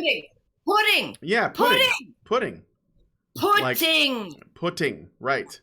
Because the main people taking more positions of power, us putting them Like putting we have them to do in it positions for of them. yes, We like have to do it for them. What the fuck? mm-hmm. I hate this. I hate this man. So that is, I mean, like he wraps it up. There's not much else to talk about in this first video. There is a part 2 that's actually a half an hour long or something. So I will play a little bit more to take us out. So you guys can get his wrap up. But of course, Paul Elam doesn't say that. And when he's talking about male suicide, of course he doesn't bring up gun control. And why is that? Well, I think the answer is simple. The Red Pill and its participants do not want its audience to follow the film's political suggestions to their logical conclusions. Those aren't logical conclusions, you asshat. Those are your talking points that you think are important, and you're just trying to make them fit into this. The only thing that this movie wants to do is get people to see that men have issues and that the MRM is not a hateful group. That's basically it. They're not even proposing solutions. Most of this stuff, if not, I'd say most of this stuff is actually just descriptive and not prescriptive. So gun control, no. That's got nothing to do with suicide, buddy. Because if they did, they would see a very different story from the one this film tells us. A story where the left and feminism aren't concealing the truth of male oppression. See that in many cases, MRAs ought to align with these movements. No. How about no? What? I'm just grossed out. Yeah. I feel like I need a shower. Well, we're done. I'm just going to play the ending out and then we can go. But I want you guys to see this so you can see that basically this is what's happening. I'm going to tell you this. This is a relatively recent thing. Oh, Karen, I'm getting echo from you. Sorry. Here's what I think is happening. The Red Pill is very popular right now. By the way, guys, if you happen to have an Amazon Prime, is that what it is? The one that lets you watch streaming? Yes. If you have Amazon Prime, the Red Pill's on there for free, so you can watch it for free right now. So if you haven't seen it yet, go to Amazon Prime and check it out. It's there. Okay, so the Red Pill's very popular. The MRM is making a lot of strides. We're making a lot of progress. You know, Cafe is doing great things. The NCFM is doing really great things. You know, a lot of issues are getting addressed. The word is getting out. The MRM is not as hated an organization as it used to be. And feminists are threatened by this, I think. People, at least the YouTube ones. Joel here is doing the same thing that Michael Kimmel said during the making of the documentary. You guys in the MRM shouldn't be fighting against us. You should be working with us. But wait a minute, though. A few years ago, we were just a bunch of neckbeard, rapey misogynists that just wanted to lock women to the stove and make them cook for us and make babies for all eternity. But you see, now they want to work with us. They think that, oh, you know what? Based on everything you're saying, it looks like you're secretly actually feminists. Did you realize you guys were feminists? Did you guys realize you were leftists? You should be working with us. You should be working with us to overthrow the capitalist, white supremacist, you know, the cis-heteronormative, white supremacist, capitalist patriarchy. Yeah, we should be doing that together. No, thank you. The only thing that I think that, well, there's a whole other conversation, but personally, I believe that the MRM is more of a libertarian thing than it is a lefty thing, personally. I don't think that leftism and men's advocacy can work together because ultimately men will be the ones that will pay the price if we go left. And I'm going to say it. I think that being an MRA is a lot more contentious than being against the left. I think that's pretty mainstream at this point, especially. Oh, yeah. So I don't think it's contentious to say that these things are not compatible. I remember a very old fireside chat we had years ago when we had on that guy T, who is a diehard, if not straight up ANCAP. He is a libertarian, like probably all the way. I think he might be an ANCAP, but he said, I like MRAs because they don't want to use the state. They want to be free from the state. And I think that really ultimately says a lot about that. That's really what it's about. I mean, it's not it's not compatible with what Big Joel here is saying. So not at all. So I just wanted to put that out there. He is absolutely wrong about this. He doesn't know what he's talking about, and all he wanted to do was inject his talking points into this and, you know, show us how smooth his brain is. But let's finish this video off. Okay. So what I've done here is sort of drawn out a map that we can use to understand this first set of arguments. First, the film presents a bunch of statistics that refer to a valid problem. Men, especially poor men, are oppressed by the... Notice he keeps saying especially poor men. That's important because that's the class struggle bullshit that he brings up. This is what they do. But his ideology still claims that those men are privileged. They are, exactly. But they're poor insofar as it's useful to essentially make arguments against this. But once, if there was a scenario in which his argument were to win, then the privilege thing would come around. Those men would become victims. It's just like, or they become privileged and therefore oppressors. It's just like Black Lives Matter. Black Lives Matter loves black male victims because it validates Black Lives Matter. But as they get more and more power and they start to like write up their own things, they actually put black men at the bottom of their list because those men are still privileged, and that's why they call black men the white people of black people. So they're only useful insofar as it supports their narrative. Right? Yeah, just like the gay men are the male privilege. Right, the gay man is basically not even gay anymore because he's got too much privilege. The black man isn't privileged. Like, it always comes back to that. And so when this guy says, especially poor men, don't be fooled. He doesn't care about poor men. He doesn't. He has an agenda. That's all. He's just shoving it in wherever it can fit. The conditions of their labor. Because poor men need guns too. Second, it employs a narrative that disregards female problems and paints the world of oppression as though it has no history or complexity. No, nobody's saying that at all. You're a moron. Saying that men were also have their own set of problems and taking problems that have been historically painted as gendered problems that only affect women and then explaining that those things are actually not gendered problems, but they're just human problems, does not take away from women. Or that men had their own gendered problems while women did, right? Like that women were not uniquely oppressed, that women were not uniquely singled out to be... Oh my goodness, your dog. I know, I'll mute. But that women were not uniquely singled out for oppression while men were given all the goodies and the good stuff, right? That idea, right? And this is why I like Jordan Peterson, right? Is because he has essentially come out and said the entire patriarchy narrative is not just a false history, it's a slander against men, right? He's come out and said that, right? That the patriarchy narrative as the millennia old,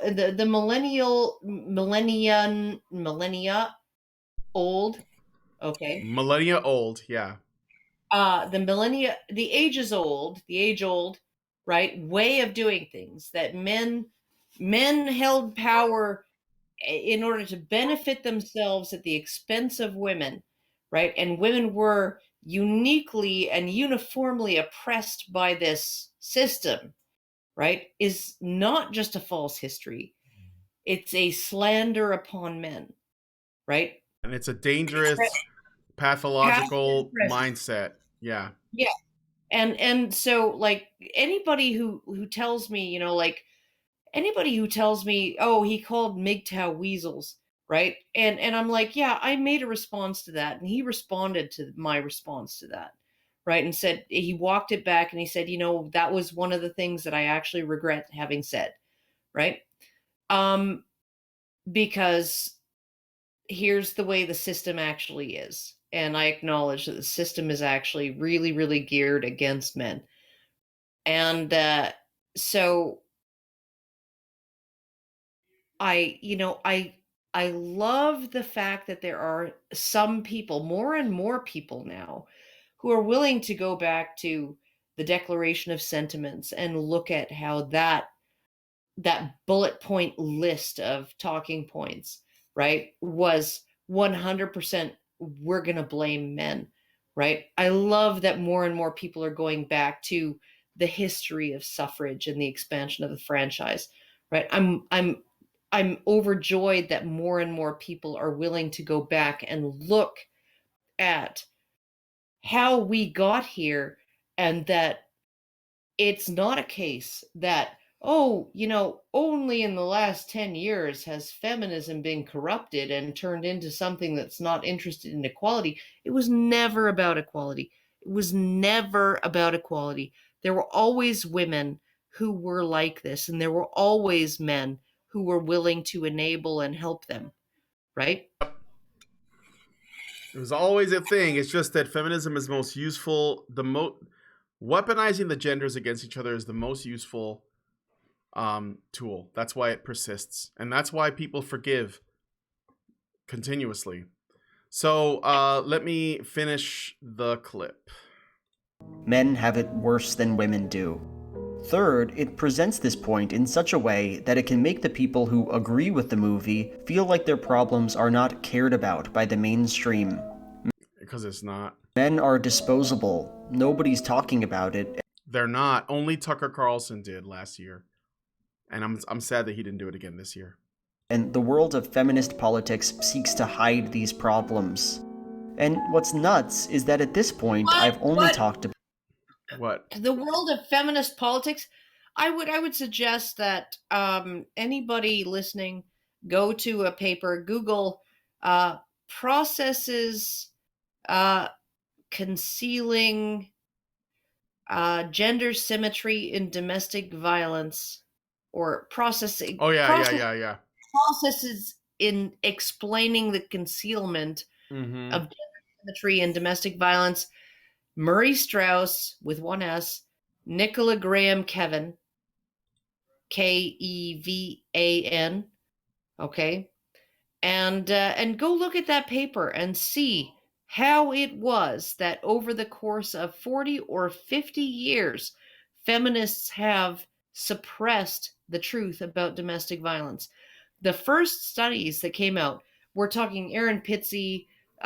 You can say that that's not a study. It's not peer reviewed, right? Her research in her shelter. Those came out in 1972, 1973. Murray Strauss did his in 1970, or he published his in 1979, right? So we've known about this, or there has been research published about this since 1979 in peer-reviewed journals. And yet, what did we see in the red pill? We saw Catherine Spiller saying domestic violence is just a cleanup word for wife battering, and we know that it's with dating violence. It's not girls beating up boys. It's boys beating up girls. Yeah. So you can look at that. That's basically the end of that video in terms of, like, you can watch the whole thing on his channel. I put the link in the low bar so you see that I'm not taking things out of context, but I did jump around a bit. It's really cringy. And then there's a second half where he pretty much personally attacks Cassie J and questions her ever having been a real feminist. It goes into some annoying places. So if you want to rage, I would suggest checking it out. But I think we're done, Karen. We actually finished it. So excellent. I hope you. How do you feel? How do you feel? I feel okay. We finished it, and we met our goal. So. Yes, and we met our goal, and I am invigorated, but my butt hurts from sitting down in this chair for so long. So I'm gonna go and help my wife with whatever it is she needs. I think she needs help with something. So I also need to pee like a racehorse. So. Yeah, I had to pee too. It's good that you mentioned that. I just realized it. Now that I'm thinking about it, it's getting worse. Okay, so I got to get out of here. Thanks, guys, for joining us. Please give this video a like. Leave us a comment. Check out the sources. And thanks so much for helping Hannah. And I'll talk to you guys later. Thanks for coming on, and have a great day.